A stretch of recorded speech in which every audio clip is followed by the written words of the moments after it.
हैं। मुगल प्रशासन के दौरान जिले को सरकार के नाम से जानते थे। जो डिस्ट्रिक्ट्स होते थे उन्हें सरकार के नाम से जानते थे। शासन की सुविधा के लिए प्रत्येक सूबा यानी जो एक स्टेट होता था, जो प्रांत होता था, उसे कई जिलों यानी सरकारों में डिवाइड करते थे। वो सरकार को पुनः परगना या महल में भी डिवाइड किया जाता था। नेक्स्ट है प्रत्येक सरकार के प्रमुख अधिकारी कौन होते थे? फौजदार, अमलगुजार, काजी, कोतवाल, बितिकची और खजानदार, ये होते थे। अलग अलग जो ऑफिसर थे वो अलग अलग काम करते होंगे। नेक्स्ट, मुगल काल में मीर बख्शी सैन्य विभाग का प्रधान होता था। मीर बख्शी बहुत ही इंपॉर्टेंट है, कई बार क्वेश्चन इस पे आ चुका है। किस डिपार्टमेंट का होता था, क्या काम करता था, राइट? तो वो सैन्य विभाग का प्रधान होता था, कमांडर इन चीफ होता था। वह सरखत नामक प्रमाण पत्र पर हस्ताक्षर करके सैनिकों को उनका मंथली सैलरी देता था। इसके अतिरिक्त प्रांतों में भी बख्शी होते थे जो मीर बख्शी के नियंत्रण में काम करते थे। नेक्स्ट कह रहा है कि मुगल शासन में जो मीर बख्शी होता था वो भू राजस्व अधिकारियों का पर्यवेक्षण करता था तथा सैन्य विभाग के वेतन के लिए उत्तरदायी था। सर जदूनाथ सरकार ने मीर बख्शी को वेतनाधिकारी यानी पे मास्टर कहा है, किंतु वेतनाधिकारी का कार्य मीर बख्शी का नियमित और स्थायी नहीं था। मतलब इनका परमानेंट जॉब नहीं था। परमानेंट जॉब इनका कमांडर इन चीफ था, बट वो कभी जब नहीं इसका अधिकारी, जैसे दीवाने तन था वेतनाधिकारी, दीवाने तन नहीं होता होगा, एब्सेंट होता होगा, तो ये पे मास्टर का भी यानी वेतनाधिकारी का भी काम कर लेते थे। मुगल काल में मनसबदारों के सैनिकों के अतिरिक्त दो प्रकार के और घुड़सवार सैनिक थे। मनसबदार हमने पढ़े थे, तो जो अहदी और दाखिली कहलाते थे। ठीक है, मनसबदार के अलावा दो और तरीके के घुड़सवार थे, एक अहदी और एक दाखिली। अब जैसे हमने सिंह अस्पा और दो अस्पा पढ़ा था, राइट? अब अहदी सैनिक बादशाह द्वारा नियुक्त किए जाते थे। ठीक है, वो भी मनसबदार से रिलेटेड थे, दो अस्पा और सिंह अस्पा। अहदी क्या होता था? तो अहदी सैनिक बादशाह नियुक्त करता था और उसके अंग रक्षक के रूप में वो, जैसे नहीं पर्सनल सिक्योरिटी चलती है, ठीक है, तो जैसे बॉडीगार्ड टाइप के जो होते थे वो अहदी होते थे। और दाखिली सैनिक की भर्ती बादशाह द्वारा की जाती थी, यद्यपि इनको मनसबदार की सेवा में रखा जाता था। मतलब ये मनसबदार के अंडर रहते थे, ना कि बादशाह इनके मतलब बॉडीगार्ड होते थे। तो अहदी जो है वो बॉडीगार्ड होते थे बादशाह के, राजा के, और दाखिली जो है वो मनसबदार के अंडर काम करते थे। मुगल प्रशासन में मुहतसिब जन आचरण के निरीक्षण का प्रधान था। मतलब जो लोकल लोग हैं वो कैसे, उनका कोड ऑफ कंडक्ट कैसा है उसको मेंटेन करता था। उसका कार्य सार्वजनिक आचरण को उच्च बनाए रखना था। वेश्याओं को नगर से निष्कासित कर एक नए स्थान पर बसाया गया। ऐसा माना जाता है कि वो जो होता था प्रोस्टिट्यूशन, वो नहीं सोसाइटी के लिए अच्छा है, तो उनको हटा के एक अलग जगह रखा गया। उस जगह को शैतानपुरी उसका नाम रखा गया, राइट? उनके नज़र में वो अच्छा नहीं होता था, तो उसको शैतानपुरी नामक एक जगह बसा दी और उन जितने भी प्रोस्टिट्यूट थे उनको वहीं पर भेज दिया। मनसबदारी व्यवस्था के अंतर्गत 33 वर्ग थे, मतलब 33 ग्रुप थे। उन्हें कभी कभी मशरूत अथवा सशर्त पद भी प्राप्त होते थे। अकबर ने अपने शासनकाल में 40वें वर्ष में जात और सवार जैसे दोहरी व्यवस्था लागू की। जिस मनसबदार से अपने जात या व्यक्तिगत दर्जे के अनुरूप सवार रखने की अपेक्षा की जाती थी, उसे उसके दर्जे की पहली कोटि में जिसे आधे सवार रखना अपेक्षित था, उसे दूसरी कोटि में जिससे आधे से भी कम सवार रखना अपेक्षित था, उसे तीसरी कोटि में रखा जाता था। इस तरीके से ग्रुप्स डिवाइड थे मनसबदार के जात और सवार में। सवार पद जात पद से कभी ऊपर नहीं हो सकता था। ठीक है, जात के अंडर सवार होते थे, उनके नीचे काम करते थे। ठीक, इस व्यवस्था में सैनिकों और असैनिक अधिकारियों का एक ही सेवा संवर्ग था। मुगल प्रशासनिक शब्दावली में माल शब्द, जो माल उनके अगर टर्मिनोलॉजी की बात करें तो माल शब्द भू राजस्व यानी लैंड रेवेन्यू से रिलेटेड था। पुर्तगालियों द्वारा 1605 में तंबाकू भारत लाया गया। पोर्चुगीज़ और भी बहुत चीज़ें लाए, जैसे आपका रेड चिलीज़ लाए और आपका टोबैको लाए और कॉलीफ्लावर लाए, तो बहुत सारी चीज़ें लाए। इसके बाद ही तंबाकू भारत के जन सामान्य में बहुत लोकप्रिय हो गया। कुछ वर्षों में तंबाकू पीने की आदत लोगों में इतनी प्रचलित हो गई कि इस नुकसानदेह आदत से बचने के लिए फिर 1617 में जहांगीर को निषेध जारी करना पड़ा, कि मतलब टबैको बैन करनी पड़ी। मुगल प्रशासन में विद्वानों और धार्मिक लोगों को दी जाने वाली राजस्व मुक्त अनुदान भूमि को मदद ए माश कहते थे। जो रिलीजियस पर्पस से या जो हाईली एजुकेटेड लोग थे उनको दान में जो ज़मीन दी जाती थी वो मदद ए माश कहलाते उसे कहते थे। इसे सयूर गल भी कहा जाता था। दान दी जाने वाली समस्त भूमि का निरीक्षण सद्र करता था। सद्र का यह भी दायित्व था कि इन अनुदानों का दुरुपयोग ना होने पाए और यह भूमि स्थानांतरित नहीं होती थी। जिसे मिली है वही इसका यूज़ कर सकता था और उसके जो आने वाले सक्सेसर्स थे जो क्योंकि वंशानुगत रूप से रहती थी, मतलब आगे आने वाली जनरेशन भी उसको यूज़ कर सकती थी, बट वो किसी और को नहीं दे सकता था। नेक्स्ट, टकसालों में सोने चांदी तांबे के सिक्के ढलाए जाते थे। टकसाल जो उस समय मिंटिंग प्रेस थी, वहाँ पर सिक्के मिंट होते थे चांदी सोने और तांबे के। अकबर द्वारा राम सीता की आकृतियों और राम सिया देवनागरी लेख से युक्त सिक्के चलाए गए थे। राम सिया लिखा था उस पर और राम सीता की आकृति बनी थी। चांदी का सिक्का रुपया कहलाता था। दाम अकबर द्वारा चलाया गया तांबे का सिक्का था। चांदी का सिक्का रुपया कहलाता था और अकबर ने जो तांबे का सिक्का चलाया था उसे दाम कहते थे, जो रुपए के 40वें भाग के बराबर होता था। मतलब 1 रुपया बराबर 40 दाम। ठीक है, चलिए। जहांगीर ने अपने सिक्कों पर अपनी आकृति अंकित कराई थी और कुछ सिक्कों पर उसके साथ नूर जहां का नाम भी अंकित था। इसके कुछ सिक्कों पर हाथ में शराब का प्याला लिए हुए आकृति अंकित थी। मध्यकाल में बटाई शब्द का तात्पर्य लगान निर्धारण की एक पद्धति थी, जिसमें वास्तविक उपज का बंटवारा राज्य और कृषक के बीच में होता था, जो कि आज भी यूज होता है बटाई। चलिए, तो ये हमारा नोट्स का पार्ट खत्म होता है। अब हम शुरू करेंगे अपने क्वेश्चन। तो पहला क्वेश्चन है हमारा कि मुगल प्रशासन के दौरान जिले को किस नाम से जाना जाता था। तो अभी हमने पढ़ा प्रांत को सूबा कहते थे और सूबे जो हैं वो जिलों में डिवाइड थे और जिलों को सरकार कहते थे। राइट, तो सरकार करेक्ट होगा। नेक्स्ट क्वेश्चन है हमारा, मुगल काल में जनपद या जिला क्या कहलाता था। रिपीटेड है तो सरकार कहलाता था। रिपीटेड पे हम बहुत ज़्यादा टाइम नहीं वेस्ट करेंगे। चलिए, मुगल काल में सेना का प्रधान यानी कि कमांडर इन चीफ कौन था। तो हमने भी पढ़ा कि बहुत इंपॉर्टेंट था, मीर बख्शी। काफ़ी इंपॉर्टेंट है मीर बख्शी। मुगल काल में मीर बख्शी का क्या कर्तव्य था।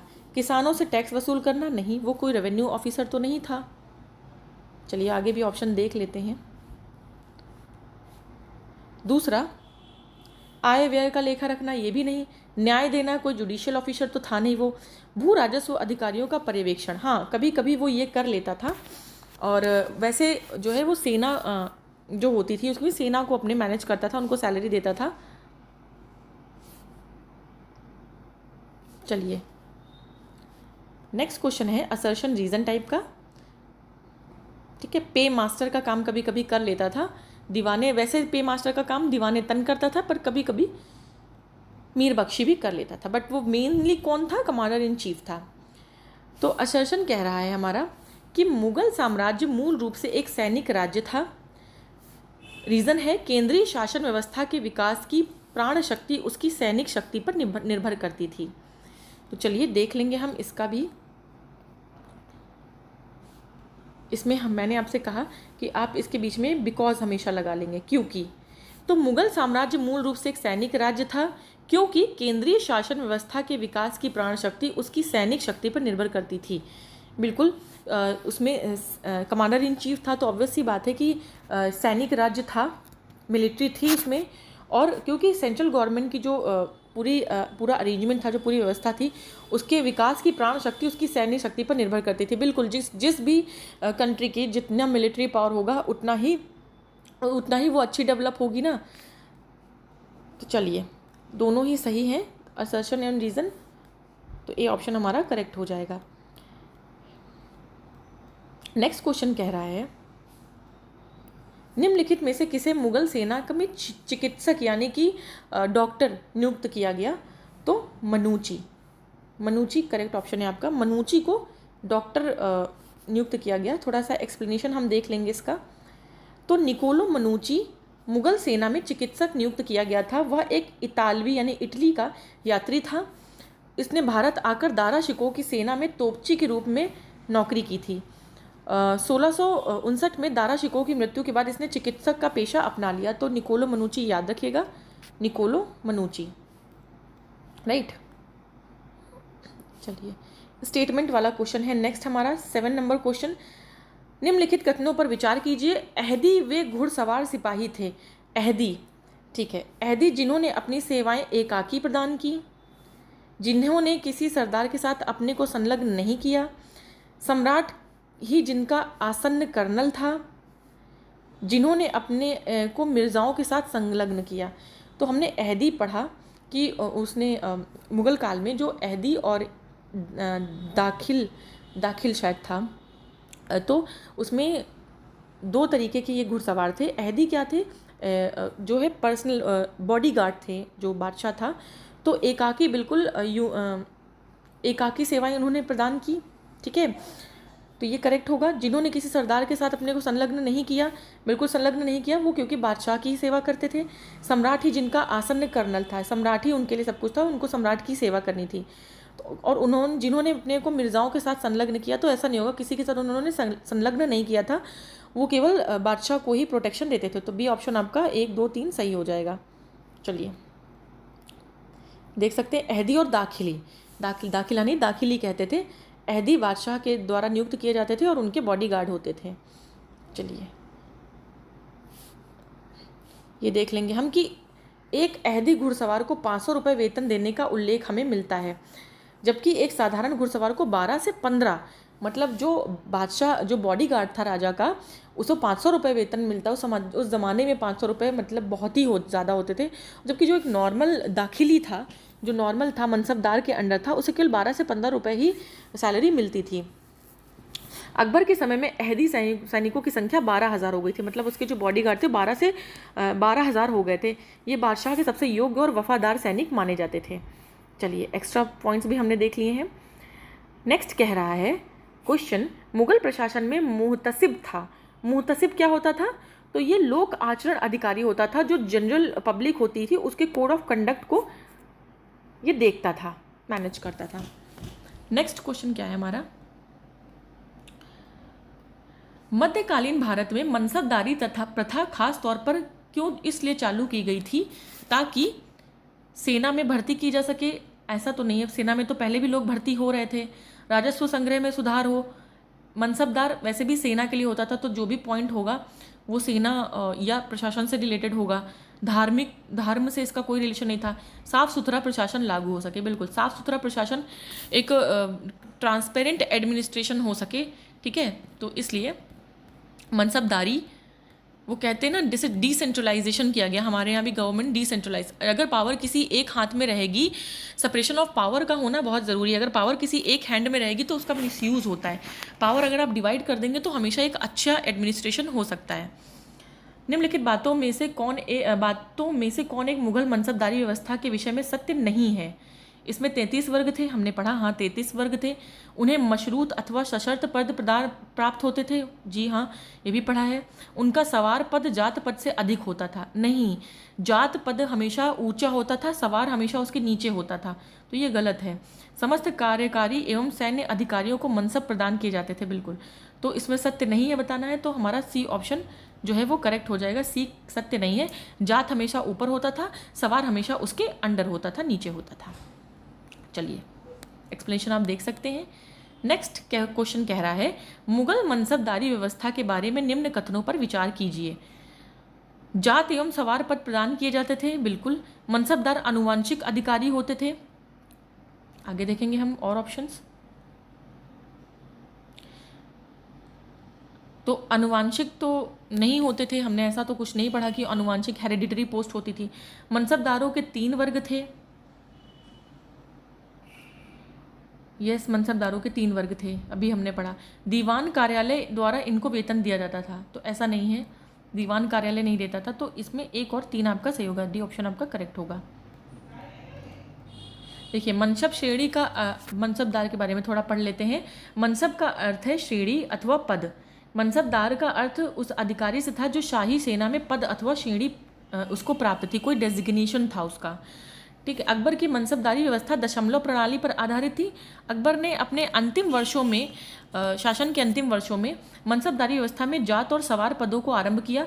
Doctor A.L. श्रीवास्तव के अनुसार जात का पद हाथी, घोड़े आदि सभी की संख्या का द्योतक था, जबकि सवार पद केवल घुड़सवारों की संख्या को निश्चित करता था। मनसबदारों के 3 वर्ग थे, एक फर्स्ट श्रेणी, एक सेकेंड और एक थर्ड। आप उनके बारे में देख लीजिए। फर्स्ट श्रेणी क्या होती थी? जो निर्धारित मनसब की संख्या के बराबर, मतलब जितने मनसब हैं उतने ही सवार हैं। दूसरी में क्या थी? जिनकी सवार संख्या उनके निर्धारित मनसब का आधा या आधे से अधिक होती थी। दूसरी श्रेणी थी कि जितने मनसबदार हैं उनके आधी या आधे से 50 या 50% से ज़्यादा उनके पास सवार होते थे। और तीसरी श्रेणी वो थी कि जितने मनसबदार हैं उनके सवार की संख्या मनसब के आधे से यानी 50% से कम होती थी। मनसबदार आनुवांशिक अधिकारी नहीं होते थे। इन्हें वेतन नकद अथवा जागीर के रूप में दिया जाता था। ठीक है, तो अब मनसबदार के बारे में लगभग आपने सब कुछ पढ़ लिया है। चलिए नेक्स्ट क्वेश्चन हम देखेंगे। मुगल भारत के संदर्भ में जागीरदार और जमींदार के बीच क्या अंतर है? चलिए, जागीरदारों के पास न्यायिक और पुलिस दायित्वों के एवज में भूमि आवंटनों का अधिकार होता था, जबकि जमींदारों के पास राजस्व अधिकार होते थे। उन पर राजस्व उगाही को छोड़कर कोई दायित्व पूरा करने की बाध्यता नहीं होती थी। दूसरा ऑप्शन है, जागीरदारों को किए गए भूमि आवंटन वंशानुगत होते थे और जमींदारों के राजस्व अधिकार वंशानुगत नहीं होते थे। तो हम कोड्स देख लेंगे। कोड्स हमारे हैं 1, 2 दोनों या कोई नहीं। चलिए, तो जागीरदारों के पास न्यायिक और पुलिस दायित्वों के एवज में भूमि आवंटनों का अधिकार होता था, जबकि ऐसा नहीं है। जमींदारों के पास राजस्व अधिकार होता था अतः उन पर राजस्व उगाही को छोड़कर कोई अन्य दायित्व पूरा करने की बाध्यता नहीं होती थी। नहीं, ऐसा नहीं है, उन पर और भी रिस्पॉन्सिबिलिटीज़ होती थी। तो ये ऑप्शन आपका गलत हो जाएगा। और नेक्स्ट है, जागीरदारों के लिए भूमि आवंटन वंशानुगत होते थे। नहीं, वंशानुगत नहीं होते थे। चलिए, तो आपका ना तो ए होगा, ना तो 1 होगा, ना तो 2 होगा। थोड़ा सा हम इसका एक्सप्लेनेशन देख लेते हैं। अच्छा क्वेश्चन लग रहा है ये। मुगल प्रशासनिक प्रणाली में मनसबदार सैन्य और प्रशासनिक अधिकारी होता था। मनसबदार को सैन्य और प्रशासनिक व्यय वेतन के बदले नगद या जागीर के रूप में भुगतान होता था। जिन मनसबदार को जागीर प्राप्त होती थी वो जागीर, मतलब जिसे जागीर मिलेगी वो जागीरदार होते थे। इन्हें न्यायिक और पुलिस दायित्वों के एवज में भूमि आवंटन अधिकार प्राप्त होते थे, तथापि इनके भूमि अधिकार केवल सेवा काल तक ही रहते थे। ठीक है, इसके विपरीत जमींदार पहले से चले आ रहे बड़े, मतलब जिनके पास पहले से ही काफ़ी ज़्यादा ज़मीन, बहुत बड़ा पार्ट होता था लैंड का, वो जमींदार होते थे।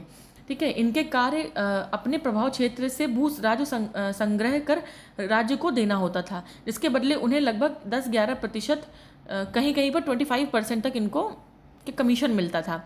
संग्रह शुल्क प्राप्त होता था। इनके राजस्व अधिकार वंशानुगत होते थे। इनका मुख्य उत्तरदायित्व तो राजस्व उगाही होता था। तो मतलब जो लिखा था क्वेश्चन में, जो स्टेटमेंट, वो उल्टा लिखा था। परंतु इनके अतिरिक्त वो कुछ भी विशिष्ट प्रकार की सेवाएं राज्य को देते थे। अपने क्षेत्र में कानून व्यवस्था बनाए रखने तथा विद्रोही तत्वों से निपटने में राज्य अधिकारियों की सहायता के अतिरिक्त ये आवश्यकता पड़ने पर सैनिक संसाधन भी राज्य को उपलब्ध कराते थे। इस तरह प्रश्नगत में दोनों कथन सही नहीं है, मतलब उल्टा लिखा है उन लोगों ने। चलिए, एक्सप्लेनेशन भी देख लिया। नेक्स्ट क्वेश्चन है, मुगल कालीन भारत में राज्य की आय का मुख्य स्रोत क्या था? तो ऑब्वियस बात है, लैंड रेवेन्यू था। ठीक है, देख ली। चलिए, एक्सप्लेनेशन आप देख लीजिए। नेक्स्ट है, मुगल प्रशासनिक शब्दावली में माल प्रतिनिधित्व करता है। माल क्या होता था? भू राजस्व, जो लैंड रेवेन्यू होता था उसे वो माल कहते थे। नेक्स्ट क्वेश्चन कह रहा है, मुगल सम्राट जिसने तंबाकू के प्रयोग पर निषेध लगाया तो कौन था? जहांगीर। 1605 में तंबाकू भारत आई, पोर्चुगीज़ लाए, उसके बाद लोगों को उसकी आदत लग गई। उसके 1617 में जहांगीर ने इसको बैन किया। नेक्स्ट क्वेश्चन कह रहा है, मुगल प्रशासन में मदद ए माश क्या होता था? तो मदद ए माश क्या होता था? जो हाईली एजुकेटेड लोग होते थे और जो रिलीजियस वर्क के लिए जो भूमि दी जाती थी, जो लैंड दी जाती थी, उसे मदद ए माश बोलते थे। ठीक है, और सरयू गल भी बोलते थे। और इसको देता कौन था? सद्र, याद रखिएगा। टर्म्स कैसे रिलेटेड हैं। नेक्स्ट क्वेश्चन है, मध्यकालीन भारत के ऐतिहासिक स्रोतों में चकला शब्द का प्रयोग हुआ है। तो चकला शब्द का प्रयोग परगना के समानार्थी था, सरकार के समानार्थी था, सूबा और परगना के बीच क्षेत्रीय इकाई था, लेकिन सरकार के समानार्थी नहीं था, या ऊपर लिखित में से कोई भी नहीं था। तो जो चकला शब्द है वो सूबा और परगना यानी कि जो प्रांत और जो आपका जिले जिसमें डिवाइड थे परगना, उसके बीच में एक क्षेत्रीय इकाई था, लेकिन सरकार के समानार्थी नहीं था। सूबा और परगना के बीच था। हमने पढ़ा पहले सूबा है, सूबा डिवाइड है किस में, सरकार में, और सरकार किस में डिवाइड है आगे चल के, परगना में। तो इसके सूबे और परगने के बीच की कोई बात है, लेकिन सरकार के बराबर नहीं होता है था ये। चलिए नेक्स्ट क्वेश्चन है हमारा,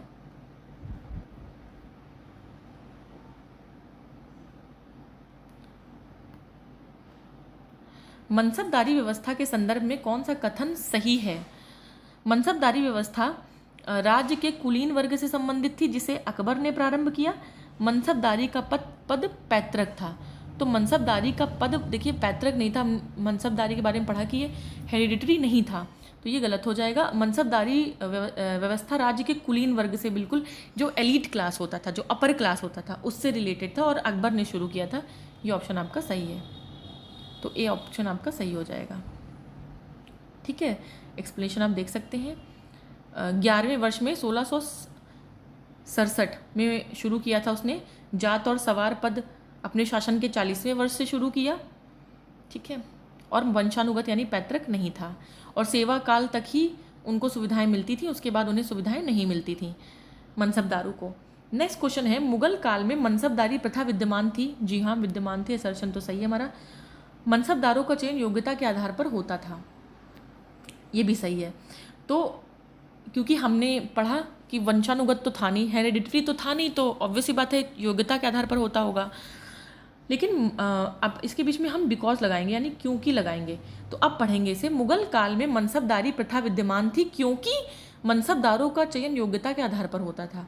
तो ये कहीं से इसको एक्सप्लेन तो नहीं कर रहा है, मनसबदारी प्रथा क्यों विद्यमान की गई या किस लिए विद्यमान थी, कुछ ऐसा होना चाहिए था इसका रीज़न। तो बी ऑप्शन इसमें होगा कि दोनों सही है, पर रीज़न जो है असर्शन को करेक्टली एक्सप्लेन नहीं करता है। चलिए नेक्स्ट क्वेश्चन कह रहा है कि सभी मनसबदार सेना के पदाधिकारी नहीं होते थे, सेना के पदाधिकारी नहीं होते थे। और बी स्टेटमेंट कह रहा है मुगल शासन के अधीन उच्च अधिकारी भी मनसबदार होते थे और उनका वर्गीकरण होता था। ऑप्शंस देख लेंगे हम इसमें।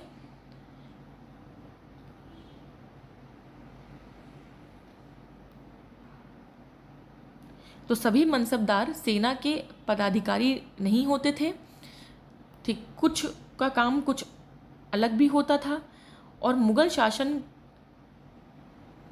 ठीक है, तो सभी नहीं होते थे, तो ये करेक्ट होगा। और मुगल शासन के अधीन उच्च पदाधिकारी भी मनसबदार होते थे और उनका वर्गीकरण होता था। तो मनसबदार ही उन्होंने पोस्ट स्टार्ट की थी, और मनसबदार भी आगे चल के पार्ट्स में डिवाइड थे। तो आपके दोनों सही होंगे, ए और बी दोनों सही हैं। अच्छा क्वेश्चन था ये, ठीक है, एक्सप्लेनेशन आप देख सकते हैं। नेक्स्ट है कि आपका एक अधिकारी और उसके जो डिपार्टमेंट्स हैं वो दिए गए हैं, हमें मैच करना है। तो चलिए मैच करते हैं।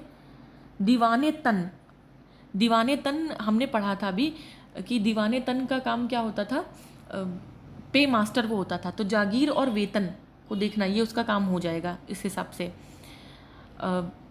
नेक्स्ट है हमारा मुस्तारफी।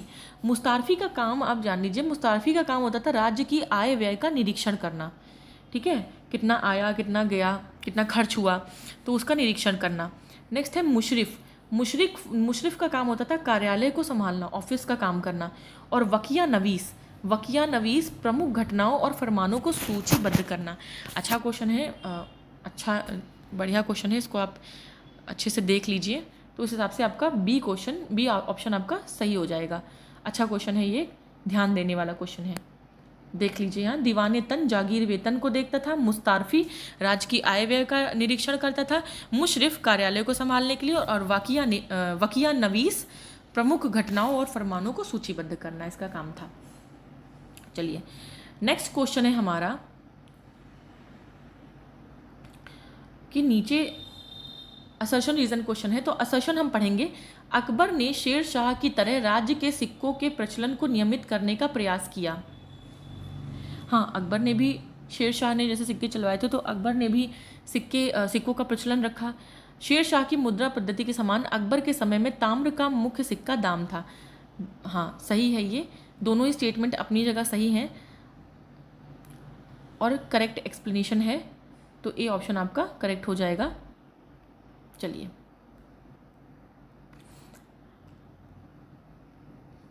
पढ़ सकते हैं आप इसमें कि अकबर ने शेर शाह की तरह राज्य के सिक्कों के प्रचलन को नियमित करने का प्रयास किया।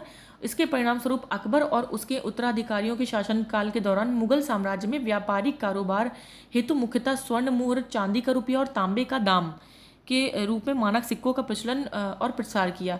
शेर शाह की मुद्रा पद्धति के समान अकबर के समय भी तांबे का प्रमुख सिक्का दाम था। 1 रुपया में 40 दाम होते थे। राज्य के आय व्यय की गणना दाम में की जाती थी। इस प्रकार प्रश्नगत कथन और कारण दोनों सही हैं और कथन की व्याख्या भी रीजन करता है। चलिए, जो अच्छे क्वेश्चंस होते हैं लगते हैं कि हाँ आने के चांसेस है, तो उनको हम लोग डिटेल में कर लेते हैं। निम्नलिखित राजाओं में किसने राम सीता आकृतियों और राम सिंह देवनागरी लेख से युक्त कुछ सिक्के चलाए थे? तो अकबर ने ये काम किया था। रिलीजियस टॉलरेंस अकबर के अंदर सबसे ज़्यादा थी, तो इससे आप याद रखिएगा। मुगल शासन में तांबे का सिक्का क्या कहलाता था? तो दाम कहलाता था। चांदी का सिक्का रुपया कहलाता था। चलिए नेक्स्ट क्वेश्चन कह रहा है, निम्नलिखित में किस शासक ने शाहरुख नामक चांदी का सिक्का चलाया? तो शाहरुख नामक चांदी का सिक्का बाबर ने चलाया, याद रखिएगा। बाबर ने शाहरुख तो बाबर ने चलाया। मध्यकाल में बटाई का शब्द का अर्थ क्या होता था? बटाई एक तरीके से लगान यानी कि टैक्स लेवाई करने का, टैक्स निर्धारण करने का एक तरीका होता था। जैसे अभी भी बटाई चलता है। चलिए नेक्स्ट क्वेश्चन है, अकबर के शासनकाल में दक्कन में निम्न पद्धतियों में कौन सा भू राजस्व वसूली का प्रचलित आधार था? तो हल की संख्या अकबर के टाइम में प्रचलित आधार था। दक्कन में आपका साउथ इंडिया में भू राजस्व वसूली का, तो हल की संख्या।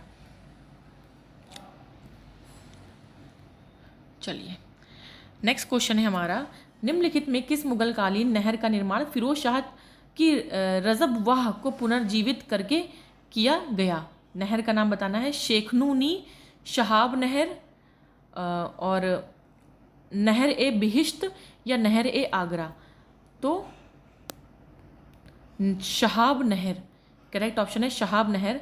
अच्छा क्वेश्चन है, ये भी इंपॉर्टेंट लग रहा है। निम्नलिखित में किस मुगलकालीन नहर का निर्माण फिरोज शाह तुगलक ने रजबवाह को पुनर्जीवित करके किया? तो शहाब नहर, याद रखिएगा, शहाब नहर। और देखिए रिसेंटली आया हुआ है यूपी पीसीएस प्री 2020 में, तो शहाब नहर इंपॉर्टेंट है, काफ़ी डीप पूछ लिया गया है। एक्सप्लेनेशन हम देख लेंगे क्योंकि रिसेंटली पूछा गया है। मुगलकालीन शहाब या शिहाब नहर का निर्माण फिरोज शाह की रजबवाह को पुनर्जीवित करके किया गया। मुगल बादशाह अकबर के समय पहले शिहाबुद्दीन खान और बाद में नूरुद्दीन मोहम्मद तार खान द्वारा नहर की खुदाई और मरम्मत करके चौड़ा करवाया गया। अकबर के समय दिल्ली के गवर्नर शिहाबुद्दीन ने खेती को विस्तार देने के लिए नहर की मरम्मत करवाई और इसका नाम बदलकर शिहाब नहर रख दिया।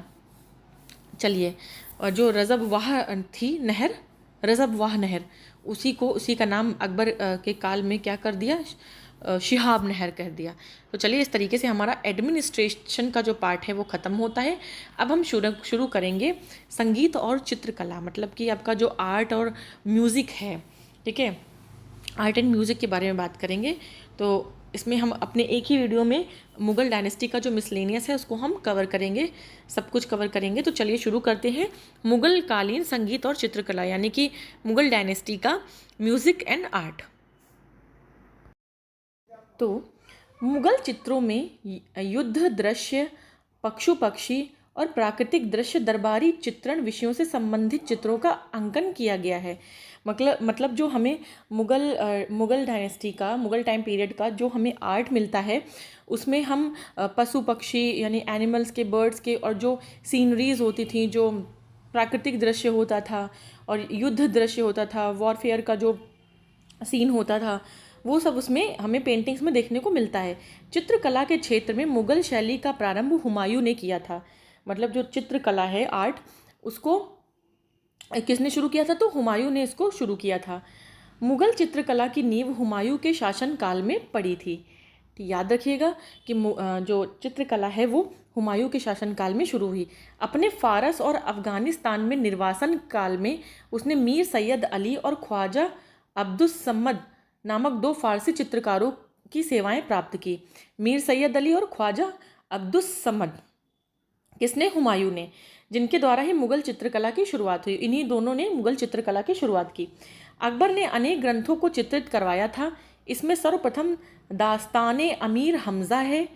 ठीक है, दास्ताने अमीर हमज़ा पहले सैयद अली और बाद में अब्दुस समद की देख रेख में प्रायः 50 चित्रकारों ने इसे तैयार किया था। टोटल 50। ठीक है, इसमें करीब 1400 चित्र हैं। यह ग्रंथ फारसी नायक अमीर हमज़ा यानी कि जो मोहम्मद साहब के चाचा थे, के वीरतापूर्व कारनामों का उल्लेख करता है। मुगल चित्रकला जहांगीर के काल में अपनी शिखर, मतलब अपने जिनीत पे थी, अपनी पराकाष्ठा पे थी। जहांगीर चित्रकला का बड़ा कुशल पारखी था। मतलब उसे नॉलेज थी चित्रकला के बारे में, आर्ट के बारे में उसे अच्छी नॉलेज थी। जहांगीर के दरबार में सुप्रसिद्ध चित्रकार अब्दुल हसन, उसको टाइटल क्या दिया था? नादिर उल जमा।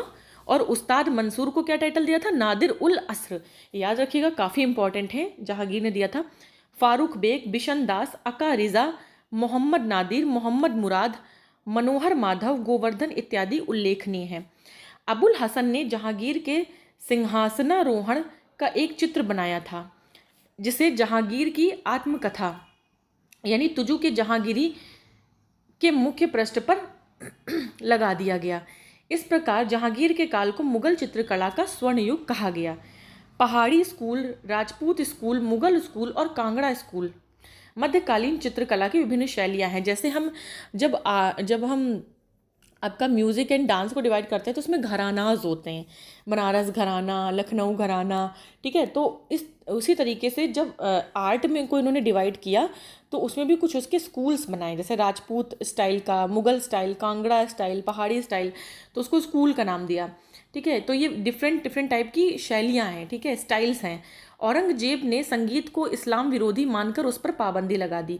औरंगजेब का मानना था कि जो इस्लाम में संगीत सुनना अच्छा नहीं माना जाता है, तो उसने पाबंदी लगवा दी। उसी के काल में फारसी भाषा में भारतीय शास्त्रीय संगीत की सर्वाधिक पुस्तकें लिखी गईं, बट उसने रोक लगा दी। औरंगजेब संगीत विरोधी होने के बावजूद स्वयं एक बहुत ही कुशल वीणा वादक था, मतलब बहुत अच्छा वीणा बजाता था, लेकिन संगीत का विरोधी था। चलिए, तोड़ी राग प्रातःकालीन गाया जाने वाला राग है। यह राज दरबारों में भाटों एवं चारणों द्वारा गाया जाता था। राग, ख्याल, ठुमरी, बहुत डिफरेंट टाइप के मतलब स्टाइल्स के सॉन्ग्स होते हैं। इतना मुझे नहीं पता म्यूज़िक के बारे में, बट जो तोड़ी राग है वो सुबह सुबह गाया जाता है और ये राज दरबारों में भाटों और चारणों द्वारा गाया जाता था। हरिदास संप्रदाय के संगीत अर्चना केंद्रों की संख्या 5 थी। इन्होंने ब्रज भाषा में अनेक ध्रुपद की रचना की। गायन और वादन दोनों कलाओं में ये प्रवीण थे। कौन? हरिदास संप्रदाय। इनके अनेक शिष्य थे, जिसमें से तानसेन, बैजू बावरा, गोपाल नायक, मदन लाल का नाम उल्लेखनीय। तानसेन हम सब जानते हैं, जब वो गाते थे तो बारिश हो जाती थी। ठीक है, कहानियों में आपने सुना होगा। अकबर के शासनकाल के दौरान तानसेन और स्वामी हरिदास प्रमुख ध्रुपद गायक थे। तानसेन अकबर के दरबार का प्रसिद्ध संगीतज्ञ था। तानसेन का मूल नाम रामतनु पांडे था। वह अकबर के 9 रत्नों में से एक था। 9 रत्न हमने पढ़े ना, उसमें बीरबल भी था, अबुल फजल भी थे। अकबर के दरबार में आने से पहले तानसेन रीवा के रामचंद्र के दरबार में थे, जहां अकबर ने उसे अपने दरबार में बुलवाया और उच्च स्थान प्रदान किया। अकबर ने तानसेन को कंठाभरण वाणी विलास कंठाभरण वाणी विलास की उपाधि प्रदान की। विलास खां जहांगीर के दरबार का प्रमुख संगीतज्ञ था। ठीक, विलास खां शाहजहां के दरबार में जगन्नाथ, रामदास, सुखसेन, सूरसेन, लाल खां, दुरंग खां थे। मोहम्मद रंगीला के समय ख्याल गायन लोकप्रिय हुआ। ख्याल, ठीक है, एक स्टाइल का सॉन्ग था। राजस्थान की प्रसिद्ध शैली किशनगढ़ शैली चित्रकला से संबंधित है। यह शैली अपनी श्रृंगारिक चित्रों के लिए संपूर्ण भारत में जानी जाती है। किशनगढ़ के राजा सामंत सिंह श्रृंगार प्रिय व अच्छे साहित्यकार थे, जो नागरी दास के नाम से प्रसिद्ध हुए। इनकी प्रेमिका बनी ठनी राधा, ठीक है, बनी ठनी जो राधा जी थी, का सौंदर्य इनके काव्य का आधार है। इस शैली में प्रमुख कलाकार अमीर चंद छोटू, भवानी दास, निहाल चंद, सीताराम हैं। बनी ठनी का प्रसिद्ध चित्र निहाल चंद्र ने बनाया था, जो किशनगढ़ शैली में है। तो ये हमारे नोट्स का पार्ट था। अब हम अपने क्वेश्चंस पे आएंगे और जल्दी से पार्ट को कंप्लीट करेंगे। तो क्वेश्चन नंबर 1 कह रहा है, मुगल चित्रकला के विषय में कौन सा कथन सत्य है? युद्ध दृश्य, पशु पक्षी प्राकृतिक दृश्य, दरबारी चित्रण। तो ये सारे ही हमें मिलते हैं चित्रकला में, जो मुगल टाइम की जो चित्रकला थी उसमें सब ये मिलते हैं हमें। नेक्स्ट क्वेश्चन है, चित्रकला की मुगल शैली का प्रारंभ किया। तो चित्रकला की मुगल शैली का प्रारंभ हुमायूं ने किया। अभी हमने पढ़ा कि हुमायूं के टाइम से चित्रकला शुरू हुई। ठीक है, नेक्स्ट क्वेश्चन हमारा कह रहा है, किस मुगल शासक ने चित्रकारी के लिए कारखाने बनवाए थे? तो हुमायूं के टाइम में शुरू हुआ, तो हुमायूं ने ही इस पर सबसे ज़्यादा काम किया, तो हुमायूं ने कारखाने बनाए थे। थोड़ा एक्सप्लेनेशन देख लेंगे। न्यू टाइप का क्वेश्चन है, हुमायूं ने चित्रकारी के लिए कारखाना NCERT के अनुसार निगार खाना, जबकि अन्नू मनुजा की पुस्तक a critical study of Mughal painting during Akbar सरियान के अनुसार तस्वीर खाना बनवाया। मतलब NCERT कहती है निगार खाना, जो उसने चित्रकला के लिए कारखाना बनाया था वो NCERT उसे निगार खाना मानती है। और अन्नू मनुजा राइटर हैं, उनकी बुक है a critical study of Mughal painting during Akbar सरियान, तो उसमें वो उसे तस्वीर खाना, ठीक है, तो उनके अनुसार वो तस्वीर खाना था, तो वो बनवाया था जो उसकी पुस्तकालय से जुड़ा था। ज्ञातव्य है, चलिए अच्छा ये आगे का नहीं है, तो ये आप एक्सप्लेनेशन देखिएगा। बट हुमायूं, इसका करेक्ट ऑप्शन हुमायूं होगा, बट आयोग ने इसका जो ऑप्शन है वो बी माना हुआ है। ठीक है, क्यों माना है? आयोग की मर्जी। ठीक, नेक्स्ट क्वेश्चन है, चित्रकला की मुगल कलम भारतीय लघु चित्रकला की रीढ़ है। निम्नलिखित में से किस कलम पर मुगल चित्रकला का प्रभाव नहीं पड़ा? तो हमने पढ़ा पहाड़ी, कांगड़ा, राजस्थानी भी हमने अभी देखा, किशनगढ़, बट काली घाट का हमने तो नाम नहीं इसमें पढ़ा। तो काली घाट ऐसा कुछ नहीं था, कोई स्कूल नहीं था। नेक्स्ट है, दास्ताने अमीर हमज़ा का चित्रण किसके द्वारा किया गया? तो अब्दुस समद अकबर ने करवाया था, राइट। थोड़ा एक्सप्लेनेशन देख लेंगे।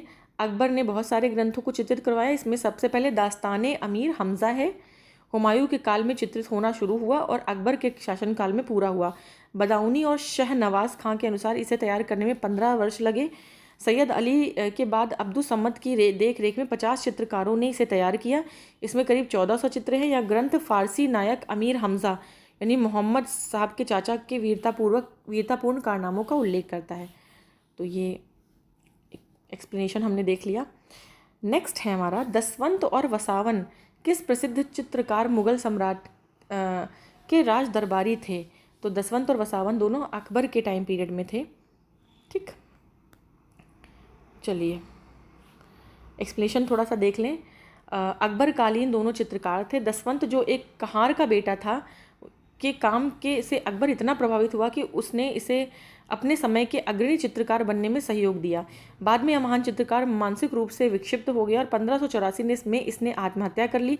अकबर कालीन चित्रकारों में अबुल फजल ने अपनी बुक आईने अकबरी में गिनाए हैं जो आर्टिस्ट थे जितने भी उस टाइम पीरियड के, दसवंत, वशावन, केशवलाल, मुकुंद, मिस्किन, फर्रुख, जगन, महेश, खेमकरण, तारा, सांवल और हरिवंश एवं राय। तो नाम एक बार रीड कर लीजिएगा, ज़्यादा इसको याद ऐसा सच रखने की कोई ज़रूरत नहीं है। नेक्स्ट क्वेश्चन है, यूरोपियन चित्रकारी यानी यूरोपियन पेंटिंग का प्रवेश किसके दरबार में हुआ? तो अकबर के टाइम पीरियड में ही हुआ। चलिए देख लेते हैं कि कौन था अकबर के दरबार में। तो अकबर के दरबार में यूरोपीय चित्रकला का प्रवेश पुर्तगालियों के माध्यम से हुआ, जिनसे मुगल चित्रकारों ने 2 विशेषताएं ग्रहण की। अब पोर्चुगीज से हमने क्या लिया, एक तो व्यक्ति विशेष का चित्रण, मतलब जिसे हम क्या बोलते हैं, पोर्ट्रेट बोलते हैं। पोर्ट्रेट, जब किसी आदमी का इंसान का चित्र बनाते हैं पोर्ट्रेट बोलते हैं। और दृश्य में आगे दिखने वाली वस्तुओं को छोटे आकार में बनाना, जो आगे होती है उनको छोटा, पीछे वाले को थोड़ा जूम करके, ये दोनों चीज़ें कहाँ से ली गई, पोर्चुगीज से ली गई हैं। चित्रकला का विकास हुमायूं के शासनकाल में प्रारंभ हुआ। अकबर के शासनकाल में यूरोपीय चित्रकला का प्रभाव मुगल चित्रकला की शैली पर पड़ा। अकबर के दरबार में मिस्किन, नाम याद रखिएगा, मिस्किन एक यूरोपीय शैली का चित्रकार था। अकबर के समय दसवंत अग्रणी चित्रकार था। जहांगीर शासनकाल को मुगल चित्रकला का स्वर्णकाल कहते हैं, ये हमने ऑलरेडी पढ़ा है, तो एक्सप्लेनेशन भी हमने देख लिया है थोड़ा सा। नेक्स्ट है, निम्नलिखित में कौन जहांगीरी चित्रकार थे जहांगीर के टाइम पे। तो हमने पढ़ा है अबुल हसन और अका रिज़ा, ठीक है, ये आपके जहांगीर के टाइम पे थे। तो अब्दुल समद तो नहीं थे और मीर सैयद अली भी नहीं थे, तो ऑप्शन 2 और 3 आपका करेक्ट हो जाएगा। ठीक है, चलिए नेक्स्ट क्वेश्चन कह रहा है, मुगल चित्रकला ने किसके शासनकाल में उन्नति की। तो जहांगीर, हमने जाना कि स्वर्णकाल कहते हैं, जहांगीर के काल को चित्रकला का स्वर्णकाल कहते हैं। तो एक्सप्लेनेशन आप देख लीजिए और नेक्स्ट क्वेश्चन पे हम आ गए हैं। नेक्स्ट क्वेश्चन नंबर 10 है, जहांगीर ने मुख्यतः निम्नलिखित में से किस कला को संरक्षण दिया। तो चित्रकला को दिया, चित्रकला इनके टाइम पे जनीत पे थी अपनी। चल नेक्स्ट क्वेश्चन है, इनमें से किस मुगल सम्राट ने सचित्र पांडुलिपियों से ध्यान हटाकर चित्राधार यानी एल्बम और व्यक्तिगत रूप चित्रों पर अधिक जोर दिया। तो जहांगीर ने, चित्रकला की ही बात हो रही है यहाँ पे, तो जहांगीर के टाइम पे ही काफ़ी ज़्यादा इसमें डेवलपमेंट देखा गया। नेक्स्ट क्वेश्चन चलिए, पहाड़ी school, Rajput school, Mughal school और कांगड़ा स्कूल निम्नलिखित में से किस कला की शैलियों को प्रदर्शित करते हैं। तो चित्रकला की बात कर रहे हैं, चित्रकला को प्रदर्शित करते हैं। ठीक, किशनगढ़ शैली किस कला के लिए प्रसिद्ध है। तो चित्रकला हमने पढ़ा, राजस्थान की है, राइट। निम्नलिखित में कौन सा संगीत वाद्य बजाने में औरंगजेब को दक्षता थी। तो वीणा बजा लेता था बहुत अच्छा, पर संगीत का विरोधी था। चलिए, प्रातः काल में गाया जाने वाला राग, तो तोड़ी राग हमने भी पढ़ा नोट्स में कि तोड़ी राग सुबह सुबह गाया जाता था भाटों और चारणों द्वारा। नेक्स्ट है, तानसेन, बैजू बावरा, गोपाल नायक जैसे संगीतज्ञों ने स्वामी हरिदास से प्रशिक्षण प्राप्त किया था। स्वामी हरिदास के अनुयायियों ने कितने संगीत अर्चना केंद्र स्थापित किए हैं। तो अभी हमने पढ़ा नोट्स में 5 संगीत अर्चना केंद्र स्थापित किए हैं। नेक्स्ट है, अकबर के शासनकाल में ध्रुपद गायकों में सम्मिलित थे। तो तानसेन थे, हरिदास थे, ये हमने पढ़े हैं, तानसेन और हरिदास। बाकी सूरदास तो बिल्कुल नहीं थे। ठीक है, तो आपका 1 और 2, ऑप्शन नंबर 1 करेक्ट हो जाएगा, 1 और 2। नेक्स्ट है, प्रसिद्ध तानसेन का मकबरा कहाँ है। तो ग्वालियर एमपी में मकबरा है तानसेन का मकबरा, याद रखिएगा तानसेन का मकबरा कहाँ है। तो ग्वालियर एमपी में है तानसेन का मकबरा। थोड़ा सा एक्सप्लेनेशन देख लेते हैं, इंपॉर्टेंट है तानसेन के बारे में, बस यहाँ से सब कुछ पता चल जाएगा, फिर आपको कुछ भी एक्स्ट्रा पढ़ने की ज़रूरत नहीं है। तो तानसेन अकबर के दरबार के प्रसिद्ध संगीतज्ञ थे। इनका मूल नाम रामतनु पांडे था। अकबर के 9 रत्नों में से एक थे। अकबर के दरबार में आने से पहले रीवा यानी कि एमपी के भाटा क्षेत्र के राजा रामचंद्र के दरबार में संगीतज्ञ थे, जहाँ से अकबर ने उन्हें अपने दरबार में बुलाया और उन्हें कंठाभरण वाड़ी विलास की उपाधि दी। अबुल फजल के अनुसार उसके समान भारतवर्ष में उससे पहले 1000 वर्ष तक कोई अच्छा गायक नहीं हुआ। उसने राजा मान सिंह द्वारा स्थापित ग्वालियर स्कूल में शिक्षा प्राप्त की, इसलिए उनका मकबरा जो है वो ग्वालियर में ही है। तानसेन का मूल नाम था क्या, रामतनु पांडे, अभी हमने पढ़ा। तो तानसेन के बारे में इतना पढ़ने के बाद आपका कोई क्वेश्चन तानसेन का फंसेगा नहीं। ठीक है, कोई सारे क्वेश्चन आपके सॉल्व हो जाएंगे। निम्नलिखित राजाओं में से किसने अकबर के पूर्व तानसेन को संरक्षण दिया। तो हमने पढ़ा अभी कि रीवा में भाटा के राजा रामचंद्र सिंह ने दिया था। चलिए, निम्नलिखित में से किस मुगल शासक ने लाला कलावंत से हिंदू संगीत की शिक्षा ली थी? तो लाला कलावंत से अकबर ने ली थी। न्यू क्वेश्चन है, अच्छा क्वेश्चन है। चलिए, तो इसी तरीके से हमारा संगीत और चित्रकला का जो पार्ट है वो कंप्लीट हो गया है। और नेक्स्ट अब हम बात करेंगे मुगल कालीन साहित्य की, यानी कि लिटरेचर की। तो साहित्य पढ़ेंगे, उसके बाद हम विविध पढ़ेंगे और हमारा जो मुगल डायनेस्टी का मिसलेनियस है, विविध है, वो कंप्लीट हो जाएगा। तो चलिए बिना किसी देरी के शुरू करते हैं मुगल कालीन साहित्य को, यानी लिटरेचर को। तो चलिए शुरू करते हैं। गुलबदन बेगम बाबर की पुत्री थी। अच्छा, अगर वो बाबर की पुत्री थी तो वो सिस्टर किसकी होगी? हुमायूं की। हुमायूं की सिस्टर होगी ना, उसकी बहन होगी। उसका जन्म 1523 में और मृत्यु 1603 में हुई थी। उसने अपनी प्रसिद्ध रचना हुमायूं नामा में ऐतिहासिक विवरण लिखे। गुलबदन बेगम ने हुमायूं नामा बुक लिखी थी। अकबर उसका बहुत ज़्यादा सम्मान करता था। गुलबदन बेगम ने खुद लिखा है कि उसने अकबर के आदेश पर बाबर और हुमायूं का इतिहास अपनी स्मृति से लिखा था। मतलब अकबर जो है वो उसका क्या हुआ, भतीजा हो गया ना। तो अकबर बहुत ज़्यादा सम्मान करता था गुलबदन बेगम का। तो उसके कहने पे ही उसने बाबर और हुमायूं, अपने फादर और अपने ब्रदर दोनों का की हिस्ट्री, अपनी जो भी उसको रिमेंबर था, जो भी याद था, उससे लिखा था।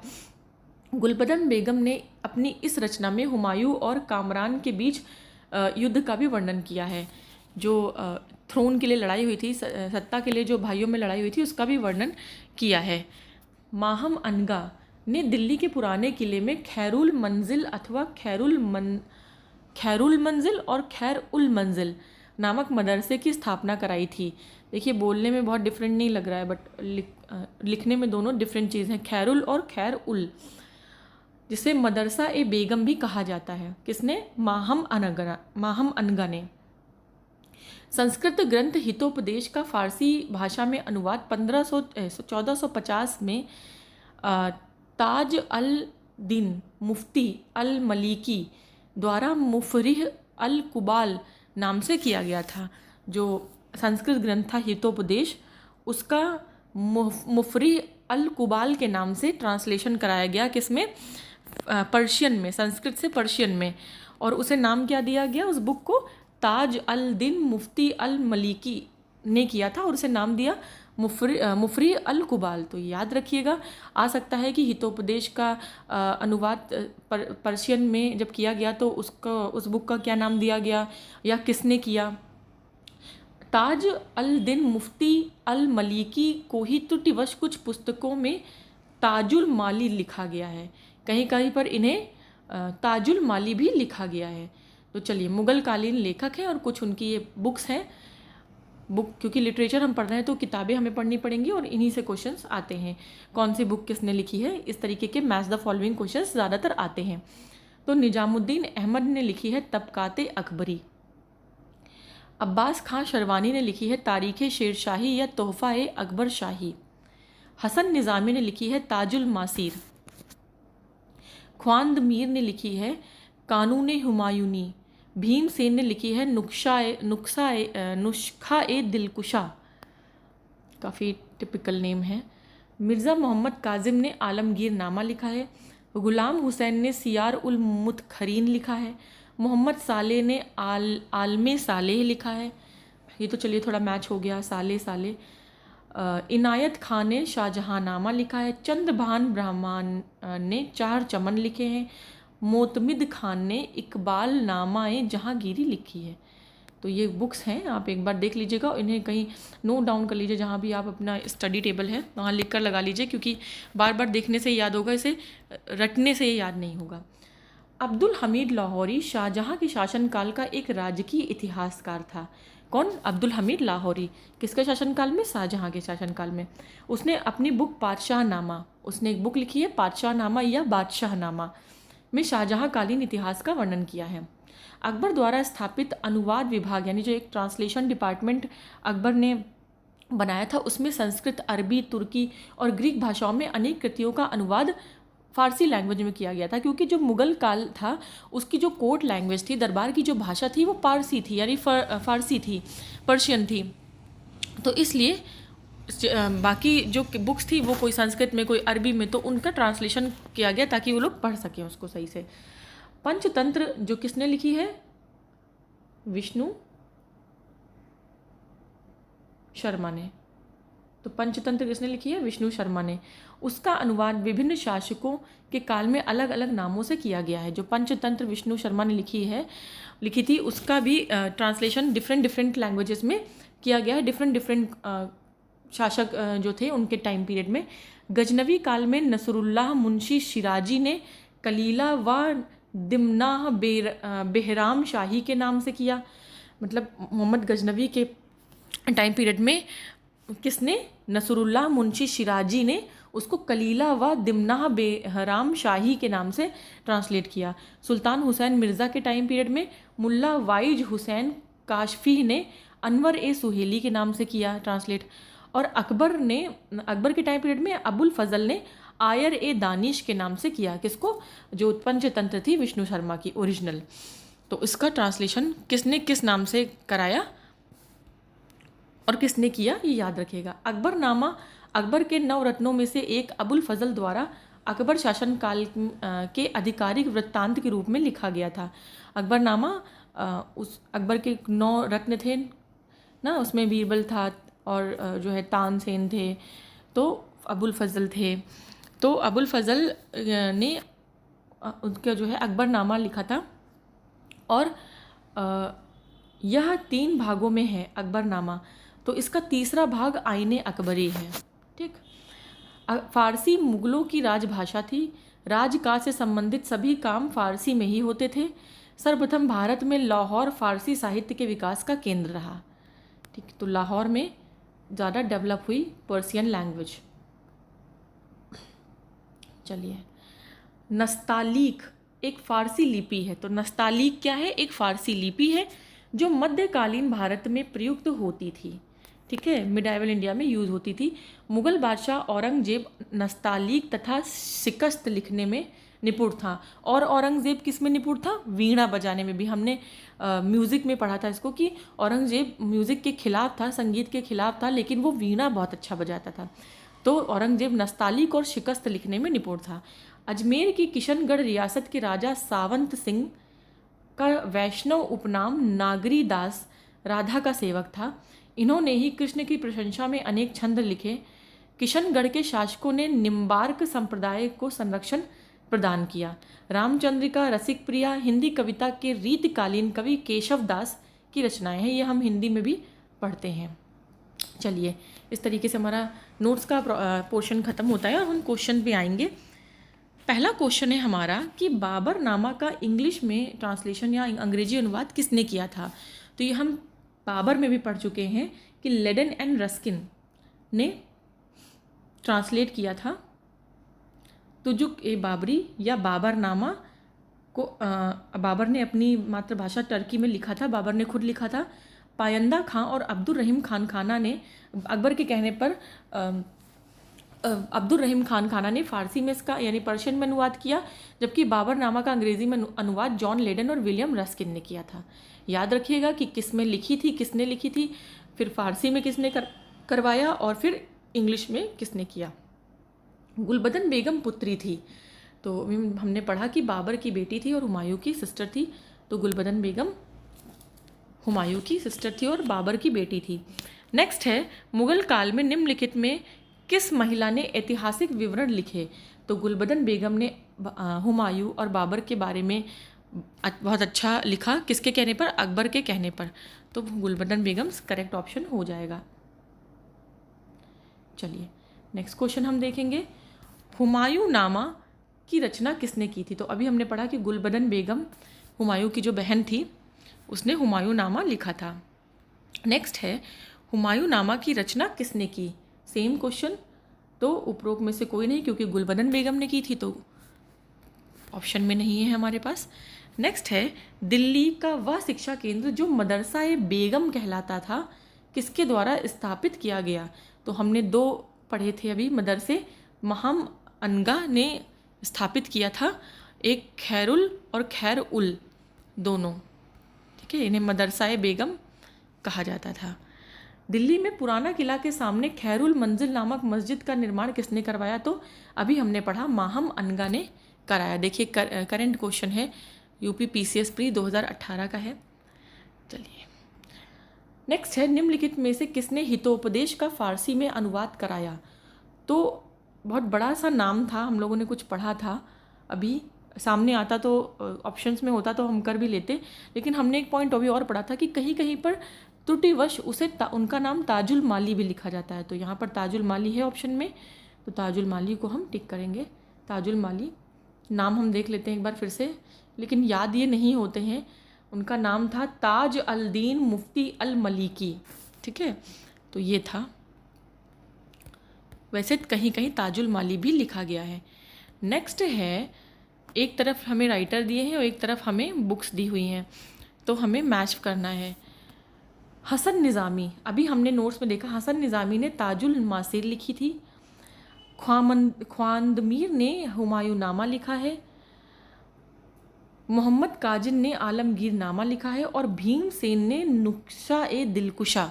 आप कोई ट्रिक भी बना सकते हैं इनके लिए, कुछ कुछ याद रखिए। देखिए ऐसा ज़रूरी नहीं है कि जो चारों ऑप्शन है चारों को आप मैच ही कर पाएँ। कभी कभी जैसे एक ही ऑप्शन मैच होने से क्वेश्चन सॉल्व हो जाता है। आपको एक ही पता होता है, एक ही बुक और राइटर पता होता है, और वो एक ही जगह पर आपको दिया होता है ऑप्शन में, और आप कर ले जाते हैं। बाकी तीनों का नहीं जानने की ज़रूरत पड़ती है, बट अगर आप कोई ट्रिक बनाकर याद कर लेंगे, क्योंकि ये बुक्स हैं इंपॉर्टेंट, आती हैं और ऐसे ही आती हैं, राइट, मैच करने के लिए, तो ये इम्पॉर्टेंट है। चलिए नेक्स्ट क्वेश्चन है, आलमगीर नामा किसने लिखी है? तो अभी हमने पढ़ा कि मिर्ज़ा मोहम्मद काजिम ने आलमगीर नामा लिखी है। नेक्स्ट है तबकाते अकबरी। अकबरी तो तबकाते अकबरी आपकी निज़ामुद्दीन अहमद ने लिखी है। चहार चमन, ये हमने पढ़ा है, चंद्रभान ने लिखी है, ये याद रह जाता है अक्सर, चहार चमन। और इकबाल नामा जहांगीरी, ये मुअद्दमद खान ने लिखी है, तो याद रखिएगा। अच्छा क्वेश्चन है ये भी। और यही 7-8 बुक हैं जो घूम फिर के आती हैं, तो अगर आप अपनी स्टडी टेबल पे इसे लिख कर लगा लेंगे, पेस्ट कर लेंगे और बार बार देखेंगे तो आप क्वेश्चन कर ले जाएंगे। नेक्स्ट क्वेश्चन है, तबकाते अकबरी किसने लिखी है? तो निज़ामुद्दीन अहमद ने लिखी है, नोट्स में हमने पढ़ा। नेक्स्ट क्वेश्चन है, निम्न मुसलमान विद्वानों में से हिंदी साहित्य के लिए किसका सबसे महत्वपूर्ण योगदान है? तो अब्दुल रहीम खान खाना का बहुत इम्पॉर्टेंट योगदान है, क्योंकि अकबर के टाइम पीरियड में ये थे, और अकबर के अंदर क्या था, वो बहुत ही ज़्यादा रिलीजियस टॉलरेंस थी उसके अंदर, तो उसने हिंदी को पनपने का एक मौका दिया। तो इस तरीके से अकबर के काल में अकबर के काल को हिंदी काव्य का स्वर्ण काल भी कहते हैं। इसमें इस युग में हिंदी केवल हिंदुओं की धरोहर नहीं थी, अपितु इस पर मुसलमानों का भी सम्यक अधिकार था।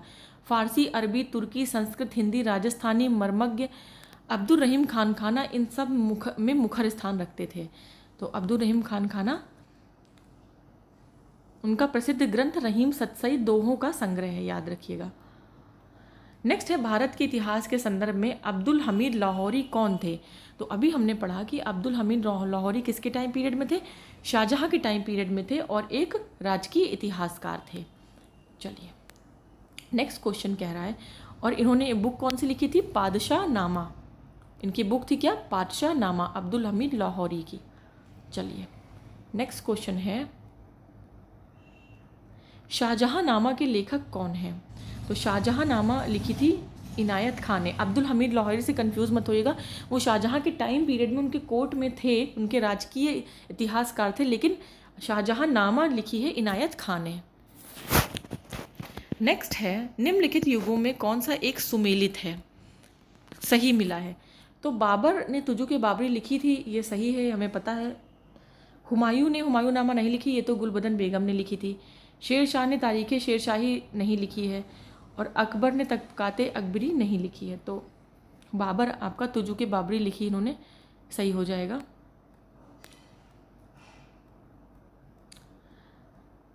नेक्स्ट है तबकाते फिर इसमें भी हमें लेखक सुमेलित नहीं है, बताना है कौन सा सही नहीं है।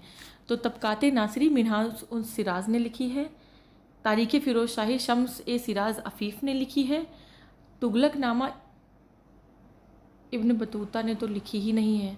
हुमायूं नामा गुलबदन बेगम लिखी, तो तुगलक नामा इब्न बतूता ने नहीं लिखी है, क्योंकि तुगलक नामा जो है वो अमीर खुसरो ने लिखी। इब्न बतूता ने एक किताब लिखी है, रहला लिखी है, जिसे हम बुक ऑफ ट्रैवलर्स बोलते हैं, यात्रा वृत्तांत है, लेकिन इब्न बतूता ने तुगलक नामा नहीं लिखा है, अमीर खुसरो ने लिखा है। चलिए नेक्स्ट है, अनवर ए सुहेली नामक ग्रंथ में निम्नलिखित किसका अनुवाद है?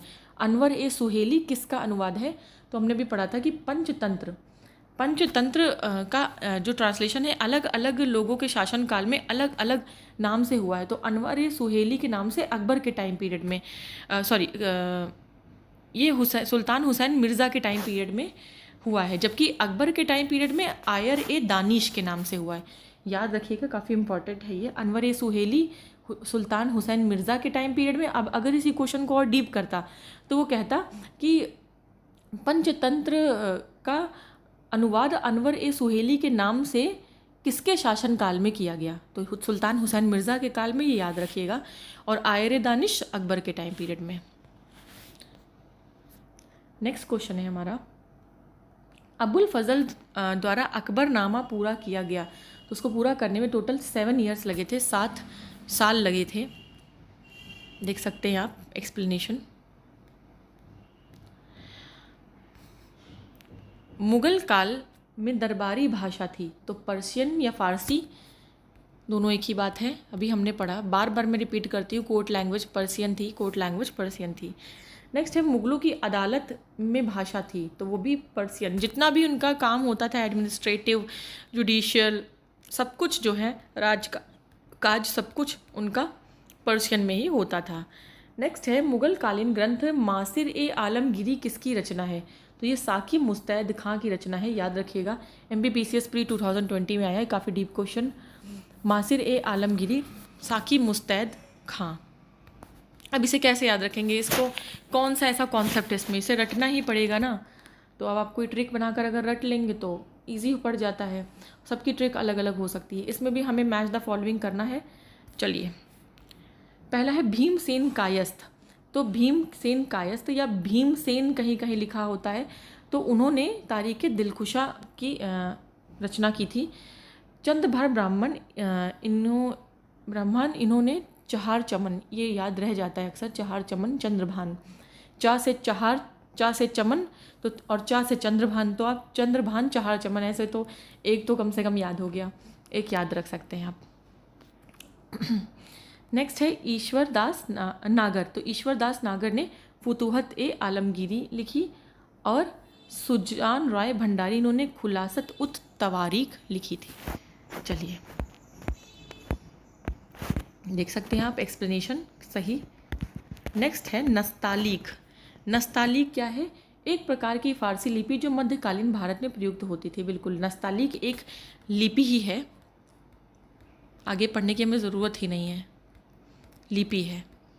औरंगज़ेब नस्तालीक और शिकस्त दोनों में ही बहुत एक्सपर्ट था। कवि हृदय राजा जिसने नागरी दास के नाम से कृष्ण की प्रशंसा में छंद लिखे, वो कौन थे? तो वो राजा सावंत सिंह थे, भी हमने नोट्स में पढ़ा। नेक्स्ट क्वेश्चन है हमारा, निम्नलिखित में से किस एक ने महत्वपूर्ण कृतियां रामचंद्रिका और रसिक प्रिया की रचना की थी? तो आचार्य केशव दास ने रामचंद्रिका और रसिक प्रिया 1555 से 1617। चलिए, इस तरीके से हमारा मुग़ल डायनेस्टी का लिटरेचर भी ख़त्म होता है।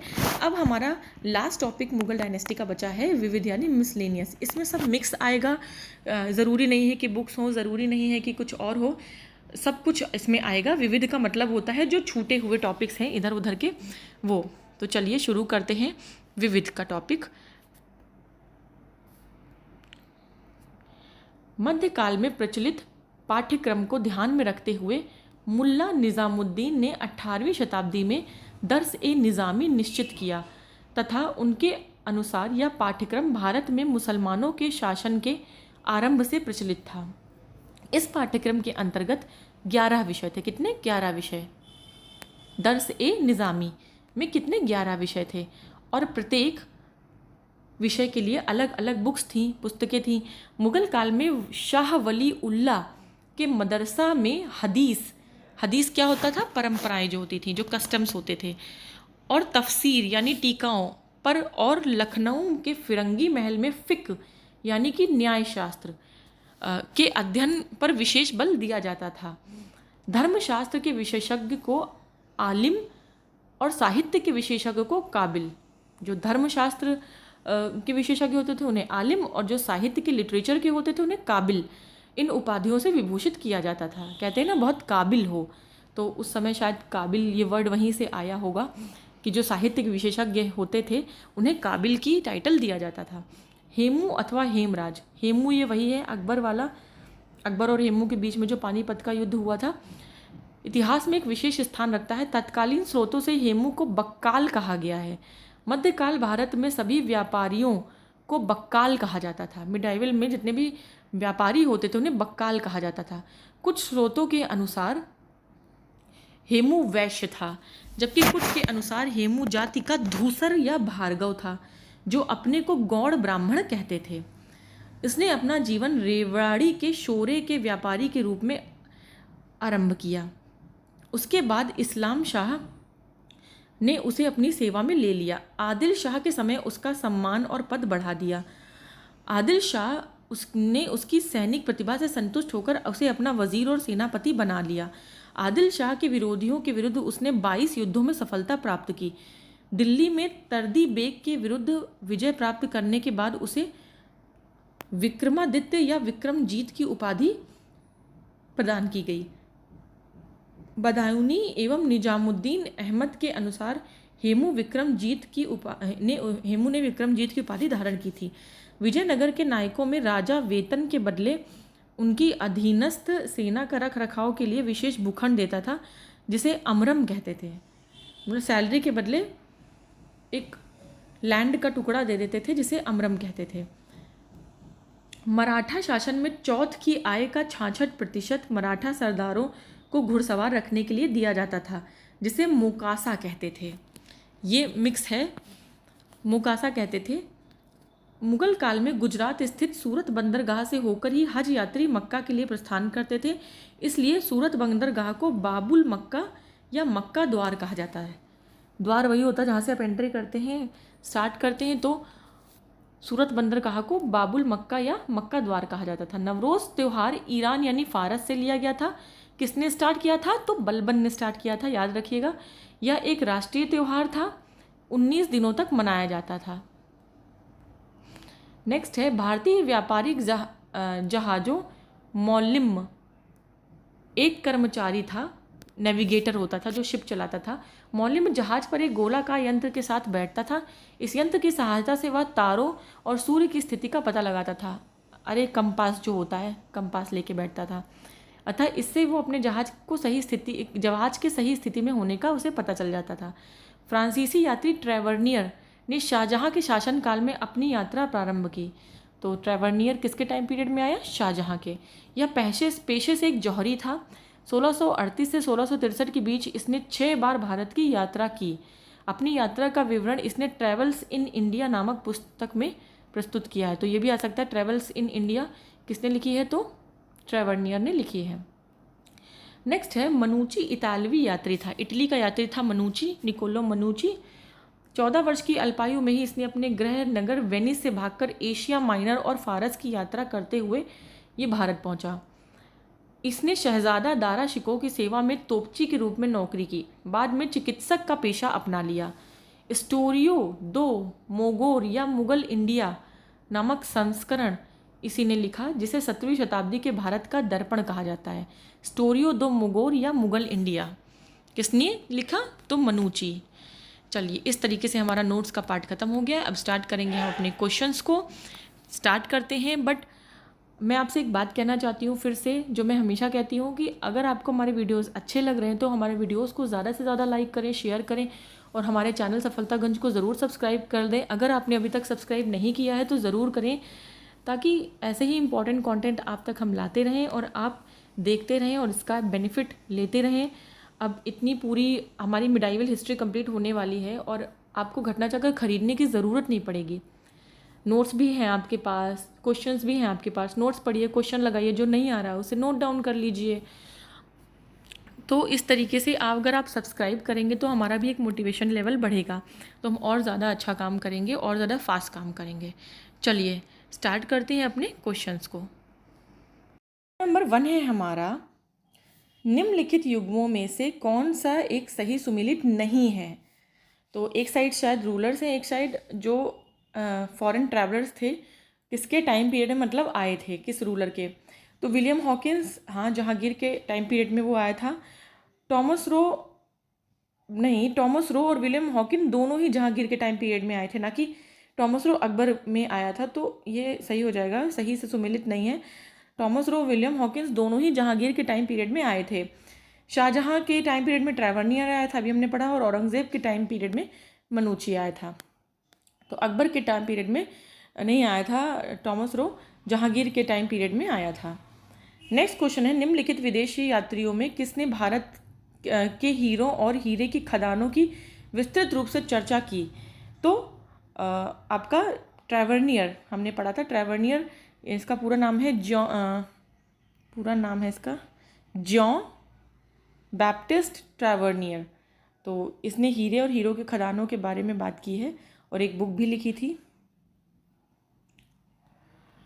राइट। एक बार हम इसके बारे में थोड़ा सा एक्सप्लेनेशन देख लेते हैं कि जॉन बैप्टिस्ट ट्रैवर्नियर 1605 से 1689 17वीं शताब्दी में सर्वाधिक ख्याति प्राप्त विदेशी यात्रियों में एक था। कर्म से यह जौहरी था, किंतु साथ ही एक अनुभवी और साहसिक यात्री भी था। मुगल बादशाह शाहजहां के काल में भारत आया और पूर्व दिशा की ओर उसने 7 यात्राएं की, जिनमें 6 बार की यात्राएं हिंदुस्तान के लिए थीं। ट्रैवर्नियर ने प्रसिद्ध भारतीय हीरे कोहिनूर से संबंध में जानकारी दी थी। साथ ही इसने हीरे की खदानों, जवाहरात तथा मोतियों के बारे में महत्वपूर्ण और विशुद्ध विवरण प्रदान किए थे। तो ये थोड़ा एक्सप्लेनेशन था। नेक्स्ट क्वेश्चन है हमारा कि अकबर के शासन में इलाहाबाद में 40 स्तंभ युक्त मंजिल के निर्माण में 5000 से 20,000 लोगों ने 40 साल तक काम किया। तो ये किसका कथन है, किसने ये बात कही है। तो ये फिंच ने कही है। फिंच पहला विदेशी यात्री था जो भारत आया था। तो फिंच, विलियम फिंच। और उस महल का क्या नाम है, वो जो जिसको बनने में 40 वर्ष लगे और 5000 से 20,000 लोगों ने काम किया, तो वो पैलेस ऑफ 40 पिलर्स है। 40 पिलर हैं तो पैलेस ऑफ 40 पिलर्स है, इलाहाबाद में है। नेक्स्ट हमें टाइम पीरियड मैच करना है। तो जैसा कि हम जानते हैं, हॉकिंस जो है वो सबसे पहले हॉकिंस जहांगीर के टाइम पीरियड में आया। तो पहले हॉकिंस आया, तो 1608 से 1611 टाइम पीरियड इसका रहेगा। फिर टॉमस रो 1615 से 1619 में आया। रॉल्फ फिंच बहुत पहले आया, सबसे पहले आया था, तो ये 1500 के टाइम पीरियड में कुछ इसका रहेगा, बाबर के टाइम पीरियड में। और मनूची जो है वो आपका 1653 से 1708, औरंगज़ेब के टाइम में भी ये रहा है। 1707 में औरंगजेब की मृत्यु हुई है, तो 1708 तक ये इंडिया में रहा। चलिए नेक्स्ट, भारत। तो ये इसका एक्सप्लेनेशन है, आप देख सकते हैं। चलिए नेक्स्ट, निम्नलिखित मुस्लिम शासकों को सही कालानुक्रम में हमें लगाना है, क्रोनोलॉजिकल ऑर्डर में लगाना है। तो सबसे पहले इसमें हम देख रहे हैं अहमद शाह अब्दाली। अब्दाली की बात जहाँ पर आ जाएगी, मोहम्मद शाह, बहादुर शाह टू। बहादुर शाह टू तो सबसे लास्ट में आएंगे, ठीक है, क्योंकि इनका टाइम पीरियड तो 1857 तक था। तो आपको ये देखना है फोर्थ सबसे लास्ट में कहाँ है। तो फोर्थ सबसे लास्ट में 3 जगह पर है, तो ये फोर्थ सबसे लास्ट में आएगा। और ये देखिए कि अहमद शाह अब्दाली का टाइम पीरियड कुछ बाद में 1700 के टाइम पीरियड पर था, जब और मोहम्मद शाह का भी 1700 के टाइम पीरियड में कुछ था। तो उनसे, इन दोनों से पहले जहांगीर आएगा, मतलब कि 4 के पहले 3 आएगा। तो अब देखिए 4 के पहले 3 ऑप्शन डी में है और ऑप्शन ए में है, राइट। मतलब पहले आपका आएगा 3, फिर उसके बाद अहमद शाह अब्दाली आपके आएंगे, ठीक है, नहीं, मोहम्मद शाह आएगा आपका। एक सेकेंड, इसको थोड़ा इरेज कर देती हूँ मैं, अब देखते हैं। तो बहादुर शाह जो है वो 1857 के टाइम पे भी थे। मोहम्मद शाह 1700 के टाइम कहीं था। अहमद शाह अब्दाली भी 1700 के टाइम पीरियड में थे। जहांगीर का टाइम पीरियड तो 1600 के टाइम पे था ना। तो सबसे पहले इनमें देखिए तो 1600 आएगा तो सबसे पहले तो 3 आएगा, तो 3 आ जाएगा। फिर उसके बाद मोहम्मद शाह जो है, इसके बाद मोहम्मद शाह का टाइम पीरियड आएगा, फिर अहमद शाह अब्दाली आएंगे और बहादुर शाह सबसे लास्ट में 4 आएगा। तो सी ऑप्शन आपका करेक्ट हो जाएगा। थोड़ा सा हम मोहम्मद शाह और अहमद शाह अब्दाली का टाइम पीरियड देख लेते हैं। तो यहाँ से जहांगीर का शासनकाल 1605 से 1627 तक था। मोहम्मद शाह 1719 से 48, जबकि अहमद शाह अब्दाली पानीपत का जो थर्ड वॉर हुआ था वो 1761 में। तो कह रही थी इससे कुछ आस पास है अहमद शाह अब्दाली और मोहम्मद शाह का टाइम पीरियड। और बहादुर शाह सेकेंड जो 1837 से 57 तक इनका टाइम पीरियड था। नेक्स्ट है निम्नलिखित 4 बाहरी आक्रमणों को कालक्रमानुसार व्यवस्थित कीजिए, यानी क्रोनोलॉजिकल ऑर्डर में। तो हम इसमें है अहमद शाह अब्दाली, अभी हमने पढ़ा। पानीपत का थर्ड युद्ध, इसमें युद्ध आ जाएगा। नादिर शाह, चंगेज़ खां, तैमूर। तो इसमें हमें सबसे पहले पता है कि चंगेज़ खां आएगा। चंगेज़ खां सबसे पहले आएगा। तो सबसे पहले चंगेज़ खां के बाद हमारा तैमूर आएगा, ठीक है, 2 के बाद 4। उसके बाद हमारा उसके बाद हमारा नादिर शाह आएगा, नादिर शाह 3। और लास्ट में आएगा अहमद शाह अब्दाली 1700 एंड आपके 48, 69, 61 में हुआ था। तो इस तरीके से सी ऑप्शन आपका करेक्ट हो जाएगा। चंगेज़ खां, तैमूर, देन नादिर शाह और अहमद शाह अब्दाली। चंगेज़ खां का आक्रमण इल्तुतमिश के टाइम पीरियड में 1211 से 1236 के बीच में। तैमूर का 1398 हमने पढ़ा था। नसीरुद्दीन महमूद के समय नादिर शाह का आक्रमण 1739 मोहम्मद शाह के समय, और अहमद शाह अब्दाली के आक्रमण 1748 से 69 के बीच में हुए। टाइम पीरियड याद रखना इंपॉर्टेंट है, टाइम पीरियड याद रखिएगा। इसी तरीके से क्रोनोलॉजिकल ऑर्डर में आ जाते हैं ये। तो इसमें हमें बताना है नेक्स्ट क्वेश्चन में कौन से कथन सत्य हैं। अहमद शाह अब्दाली ने पानीपत का तृतीय युद्ध लड़ा, बिल्कुल सही है। बाबर ने दिल्ली सल्तनत की स्थापना की, नहीं, कुतुबुद्दीन ऐबक ने की थी। शाहजहां ने उत्तराधिकार का युद्ध लड़ा, शाहजहां को उत्तराधिकार का युद्ध नहीं लड़ना पड़ा था। जहांगीर सौंदर्य और प्रकृति का प्रेमी था, हाँ, तो जहांगीर प्रेमी था तभी उसके टाइम पीरियड में मुगल पेंटिंग्स अपने ज़नीत पे थी। तो 1 और 4 आपका सही है। शाहजहां के बेटों के बीच में हुई थी, ना कि शाहजहां ने लड़ा था। तो 1761 में पानीपत का थर्ड युद्ध हुआ था अहमद शाह अब्दाली और मराठों के बीच में, और दिल्ली सल्तनत की स्थापना कुतुबुद्दीन ऐबक ने की थी, और बाबर मुगल साम्राज्य का संस्थापक था। मुगल काल में उत्तराधिकार के संबंध में शाह शुजा, दारा और औरंगजेब से है। यद्यपि उस समय शाहजहां मुगल शासक था, तब शाहजहां के उत्तराधिकारी बनने हेतु युद्ध उसके उपयुक्त तीनों पुत्रों के बीच में लड़ा गया था, जिसमें औरंगजेब विजयी हुआ था। शाहजहां ने उत्तराधिकार का युद्ध नहीं लड़ा, वरन उसके पुत्र शाह शुजा, दारा शुको और औरंगजेब ने लड़ा था, ना कि शाहजहां ने। चलिए नेक्स्ट है, हमें मैच द फॉलोइंग करना है घटनाओं को उसके सन से। तो नादिर शाह द्वारा दिल्ली में कत्लेआम, बाबर और इब्राहिम लोदी के बीच पानीपत की पहली लड़ाई हमें पता है कि 1526 में हुई थी। पानीपत की दूसरी लड़ाई 1556 में हुई थी, अकबर और हेमू के बीच में। अहमद शाह अब्दाली और मराठों के बीच में पानीपत की तीसरी लड़ाई 1761 में हुई थी, और नादिर शाह द्वारा दिल्ली में कत्लेआम 1739। तो ये आपका करेक्ट मैच द फॉलोइंग है। एक्सप्लेनेशन आप देख सकते हैं। नेक्स्ट है, हेमचंद्र विक्रमादित्य भारतीय इतिहास में किस नाम से जाने जाते हैं। तो हेमू के नाम से जाने जाते हैं। पानीपत का द्वितीय युद्ध अकबर और हेमू के बीच में लड़ा गया था। चलिए नेक्स्ट क्वेश्चन है हमारा, भारतीय गौरव का अंतिम सूर्य किसे कहा जाता है। तो ये पृथ्वीराज चौहान को कहा जाता है। चलिए देख लेते हैं कहाँ किसने बोला है। तो B.N. लुनिया की पुस्तक है पूर्व मध्यकालीन भारत राजनीतिक और सांस्कृतिक इतिहास के दौरान के अनुसार चौहान शासक पृथ्वीराज चौहान अपने समय का सबसे महान यशस्वी वीर सम्राट था। इन्हें भारतीय यश का अंतिम सूर्य यानी last son of the Indian glory कहा गया है। BN लुनिया की पुस्तक है। चलिए नेक्स्ट क्वेश्चन है, मैच द फॉलोइंग है सेम। पानीपत का तीसरा युद्ध अभी हमने पढ़ा कि 1761 में हुआ था। तराइन का दूसरा युद्ध, पहला 1191 में, दूसरा 1192 में। अकबर की मृत्यु 1605 में, औरंगजेब की मृत्यु 1707 में। याद रखिएगा, इस तरीके से लर्न होना चाहिए। अब ये फेमस घटनाएं थी तो याद रह जाती हैं, बहुत सारे इतने युद्ध हैं तो वो याद नहीं रहते हैं। तो क्वेश्चन है आपका, मैच द फॉलोइंग करना है आपको। कौन सा युद्ध किसने लड़ा, ये दिया हुआ है। एक साइड कौन सा युद्ध है और दूसरा किसने लड़ा। तो हल्दी घाटी का युद्ध हम सब जानते हैं कि अकबर ने लड़ा, ठीक है। बिलग्राम के युद्ध की बात करें तो ये हुमायूं, इसको कन्नौज का युद्ध भी बोलते हैं, तो हुमायूं।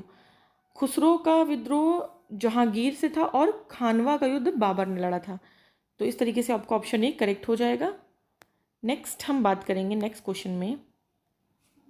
इसमें देख लीजिए सॉल्यूशन में ये भी लिखा हुआ है कि कौन किसके साथ लड़ा गया, तो आप एक बार पढ़ लीजिएगा। काफ़ी बार ये युद्ध आ चुके हैं, बताया भी है मैंने आपको। नेक्स्ट क्वेश्चन है कि एक साइड ईयर्स लिखे हैं, दूसरी साइड कुछ घटनाएं लिखी हैं, तो उनको मैच करना है।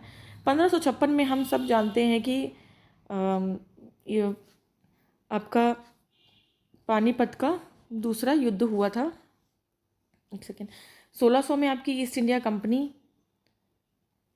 1739 में आपका नादिर शाह का दिल्ली पर कब्जा, 1680 में शिवाजी का देहांत हुआ, 1556 में आपका अकबर का राज्यारोहण हुआ, ठीक है। और 1556 में पानीपत की सेकेंड लड़ाई भी हुई, हम ये भी याद है हमें, अकबर और हेमू के बीच में। तो ये हमारा करेक्ट ऑर्डर है, मैच कर सकते हैं इसमें आप। चलिए, नादिर शाह का आक्रमण मोहम्मद शाह रंगीला के टाइम पीरियड में हुआ था, ये याद रखिएगा। नेक्स्ट है पानीपत का तीसरा युद्ध 1761 में हुआ था। हल्दी घाटी का युद्ध 1576 में हुआ था। तराइन का द्वितीय युद्ध 1192 में, और असीरगढ़ का युद्ध 1601 में हुआ था। इस तरीके से आप मैच कर लेंगे। नेक्स्ट देख लीजिएगा इसका एक्सप्लेनेशन किसके किसके बीच में हुआ था, बहुत बार मैंने बताया है ये। नेक्स्ट क्वेश्चन है, निम्नलिखित में कौन सी जोड़ी मुगल एवं मराठा कालीन युद्ध तथा वर्ष से सुमेलित है। तो चौसा का युद्ध, कन्नौज का युद्ध, तो हुमायूं मराठा के बीच में तो नहीं हुआ था ये, चौसा भी नहीं। हल्दी घाटी का युद्ध जो है वो आपका अकबर और मराठास के बीच में हुआ था, राइट। महाराणा प्रताप और अकबर के सेनापति मान सिंह के बीच में हुआ था। नेक्स्ट क्वेश्चन है, मुगल काल के निम्नलिखित युद्धों को उनके काल क्रमानुसार व्यवस्थित कीजिए, यानी क्रोनोलॉजिकल ऑर्डर में हमें लगाना है। एक है घाघरा का युद्ध, खानवा का युद्ध, चौसा का युद्ध और सामूगढ़ का युद्ध। तो मुगल काल जो पहला जो है हमारा वो खानवा का युद्ध होगा। खानवा, घाघरा, चौसा, सामूगढ़। तो घाघरा आपका शायद कुछ 1529 में हुआ था आपका खानवा का युद्ध। चौसा का आपका 1576 में हुआ था। सामूगढ़ का और बाद में हुआ था। और खानवा का आपका सबसे पहले खानवा का हुआ था बाबर के टाइम पीरियड में। तो बाबर के टाइम पीरियड में है, आई थिंक देख लेंगे हम यहाँ एक्सप्लेनेशन। खानवा का युद्ध आपका हुआ था 1527 में बाबर और राणा सांगा के बीच में। घाघरा का युद्ध 1529 में बाबर और महमूद लोदी के बीच में। चौसा का युद्ध 1539 में शेर शाह और हुमायूं के बीच में, शेर शाह विजयी हुए थे। और सामूगढ़ का युद्ध 1658 में औरंगजेब और मुराद की संयुक्त सेना एवं दारा शिकोह के बीच में हुआ था, जिसमें दारा शिकोह पराजित हो गया था। नेक्स्ट क्वेश्चन है हमारा कि निम्नलिखित युद्धों पर विचार कीजिए और उन्हें उनके काल क्रमानुसार व्यवस्थित कीजिए। तो हमें पता है चौसा का युद्ध, चौसा का आपका हुआ था 1539 में, कन्नौज का 1540 में, चंदेरी का 1528 में, और तालीकोटा सबसे लास्ट में हुआ था। तो उस हिसाब से आपका सबसे पहले चंदेरी आ जाएगा, सेकंड, फिर आपका फोर्थ आ जाएगा, फिर आपका 1 आ जाएगा और फिर थर्ड आ जाएगा। तो ऑप्शन बी आपका करेक्ट हो जाएगा। तालीकोटा आपका 1565 में हुआ था। नेक्स्ट, कौन सा सही सुमेलित नहीं है? बाबर ने खानवा का युद्ध लड़ा राणा सांगा के साथ, सही है। हुमायूं ने चौसा का युद्ध, अकबर ने हल्दी घाटी का लड़ा, जहांगीर ने बल्ख का युद्ध नहीं लड़ा था, तो ये आपका सुमेलित नहीं है। शाहजहां के काल में हुआ था बल्ख का युद्ध, बाकी तीनों सुमेलित हैं। नेक्स्ट क्वेश्चन है, अता अली खां किसका नाम था? किसका नाम था? तो अता अली खान जो है वो तानसेन ने जब इस्लाम अपनाया तब उन्होंने अपना रखा, तो इनमें से कोई नहीं। ठीक है, तो तानसेन का पहले नाम रामतनु पांडे था, ओरिजिनल नेम। फिर उसने इस्लाम धर्म से प्रभावित होकर इस्लाम में कन्वर्ट हो गया और अपना नाम अता अली खां रखा। चलिए, नेक्स्ट है हमारा मैच द फॉलोइंग। इक्ता, जागीर, अमरम, मोकासा, ये टाइप्स शायद लैंड रेवेन्यू के टाइप्स हैं। तो लैंड जो ग्रांट की जाती थी किसके टाइम पीरियड में, कैसी ग्रांट की जाती थी, तो ये देखना है। तो इक्ता हमें पता है दिल्ली सल्तनत के टाइम पे था।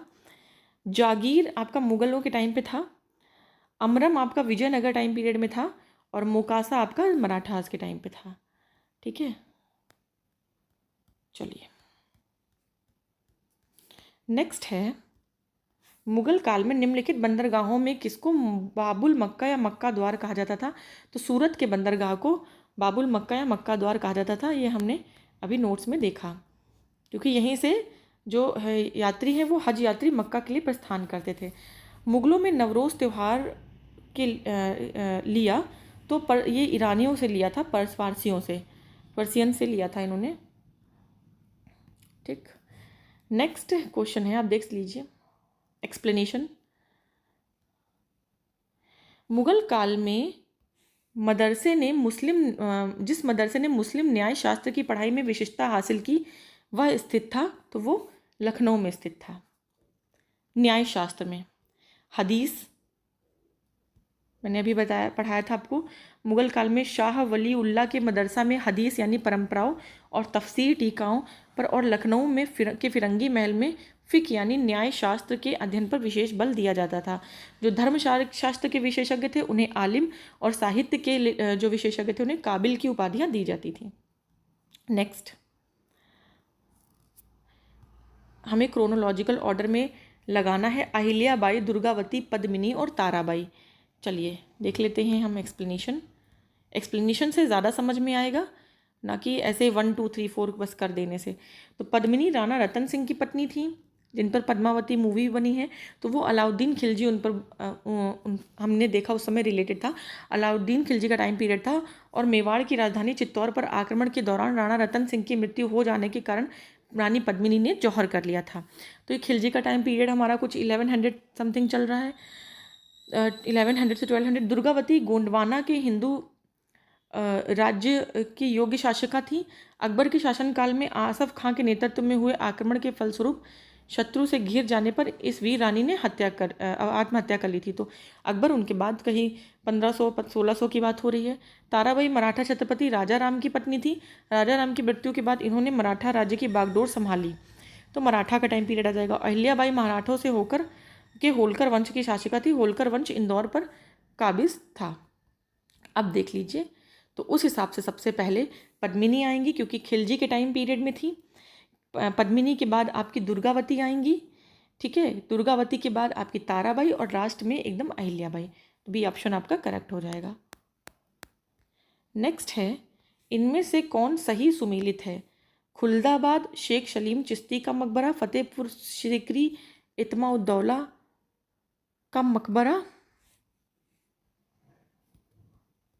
आगरा औरंगज़ेब का मकबरा, दिल्ली अब्दुल रहीम खाना का मकबरा।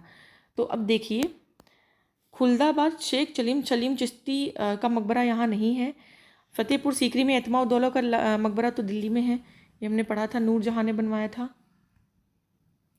इनकी बेटी। नेक्स्ट, औरंगजेब का मकबरा औरंगाबाद में है, ना कि आगरा में।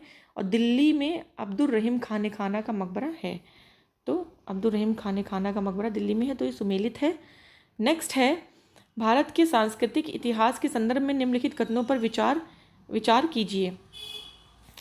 फतेहपुर सीकरी स्थित बुलंद दरवाज़ा तथा खानकाह के निर्माण में सफ़ेद संगमरमर का यूज़ हुआ? नहीं। लखनऊ स्थित हमें पता चला कि सबसे पहली बार एतमाउद्दौला के मकबरे को कम्प्लीटली संगमरमर से बनाया गया है। लखनऊ स्थित इमामबाड़ा और रूमी दरवाज़ा के निर्माण में लाल बलुआ पत्थर और संगमरमर का प्रयोग, तो लखनऊ के रूमी गेट और इमामबाड़े में लाल बलुआ पत्थर, संगमरमर का यूज़ नहीं हुआ है। संगमरमर का यूज़ यहाँ बिल्कुल नहीं हुआ है, तो ना तो 1 ना तो 2, डी ऑप्शन आपका करेक्ट है।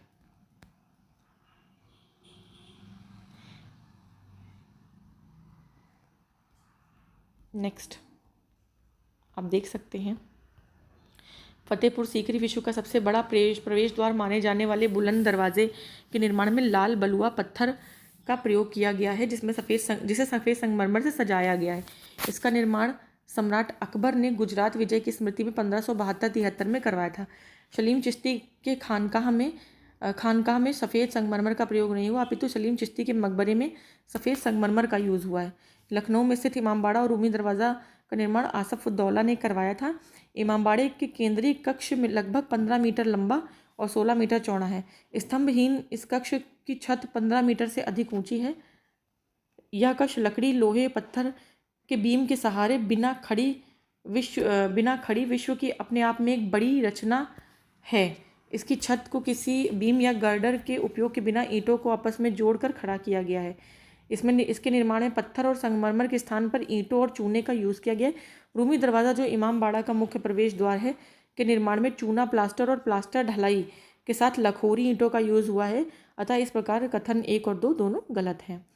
तो इस तरीके से आपको इमामबाड़े और रूमी गेट के बारे में थोड़ी नॉलेज मिल गई। निम्नलिखित में से कौन सी जोड़ी मुगल कालीन इमारत और स्थान से सुमेलित नहीं है? शेर शाह का मकबरा सासाराम में है, हुमायूं का मकबरा दिल्ली में है, जहांगीरी महल बुरहानपुर, और ऑप्शंस देख लेंगे हम,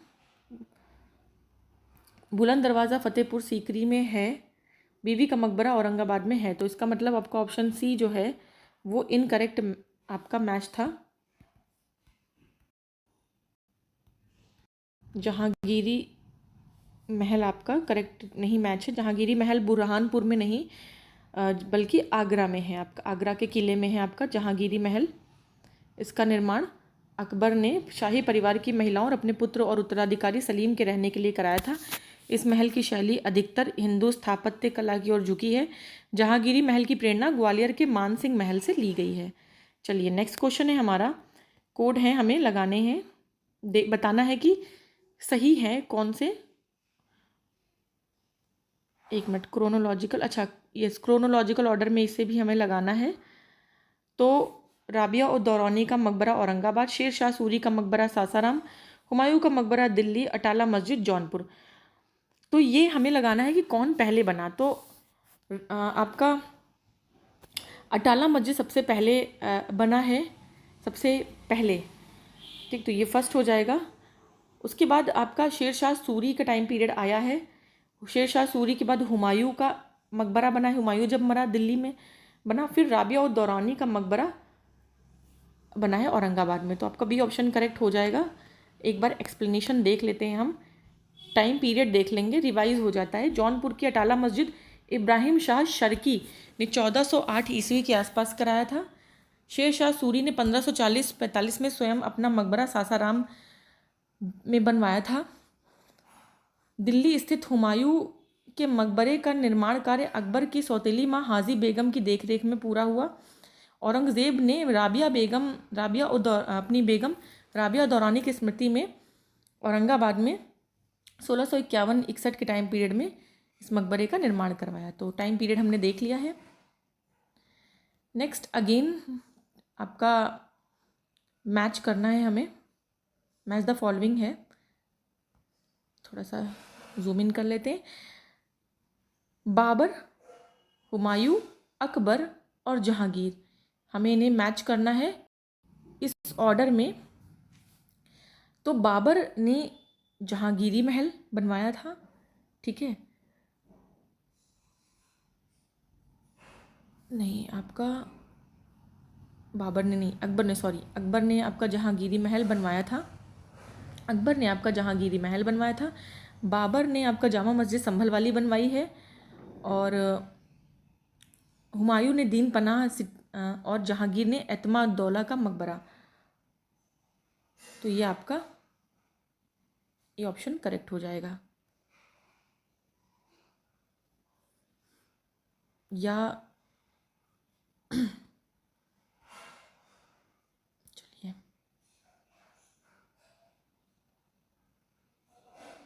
नेक्स्ट है हमारा, निम्न इमारतों तथा शासकों को सुमेलित कीजिए।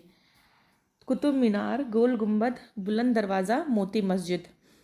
तो हमें पता है कुतुब मीनार इल्तुतमिश ने कंप्लीट कराया था, बुलंद दरवाज़ा अकबर ने बनवाया था, मोती मस्जिद 3 है, तो मोती मस्जिद यहाँ पर जो है ऑप्शन वो औरंगजेब करेक्ट जाएगा, और गोल गुंबद मोहम्मद आदिल शाह, ठीक है। तो ये आपका इस तरीके से डी ऑप्शन करेक्ट हो जाएगा।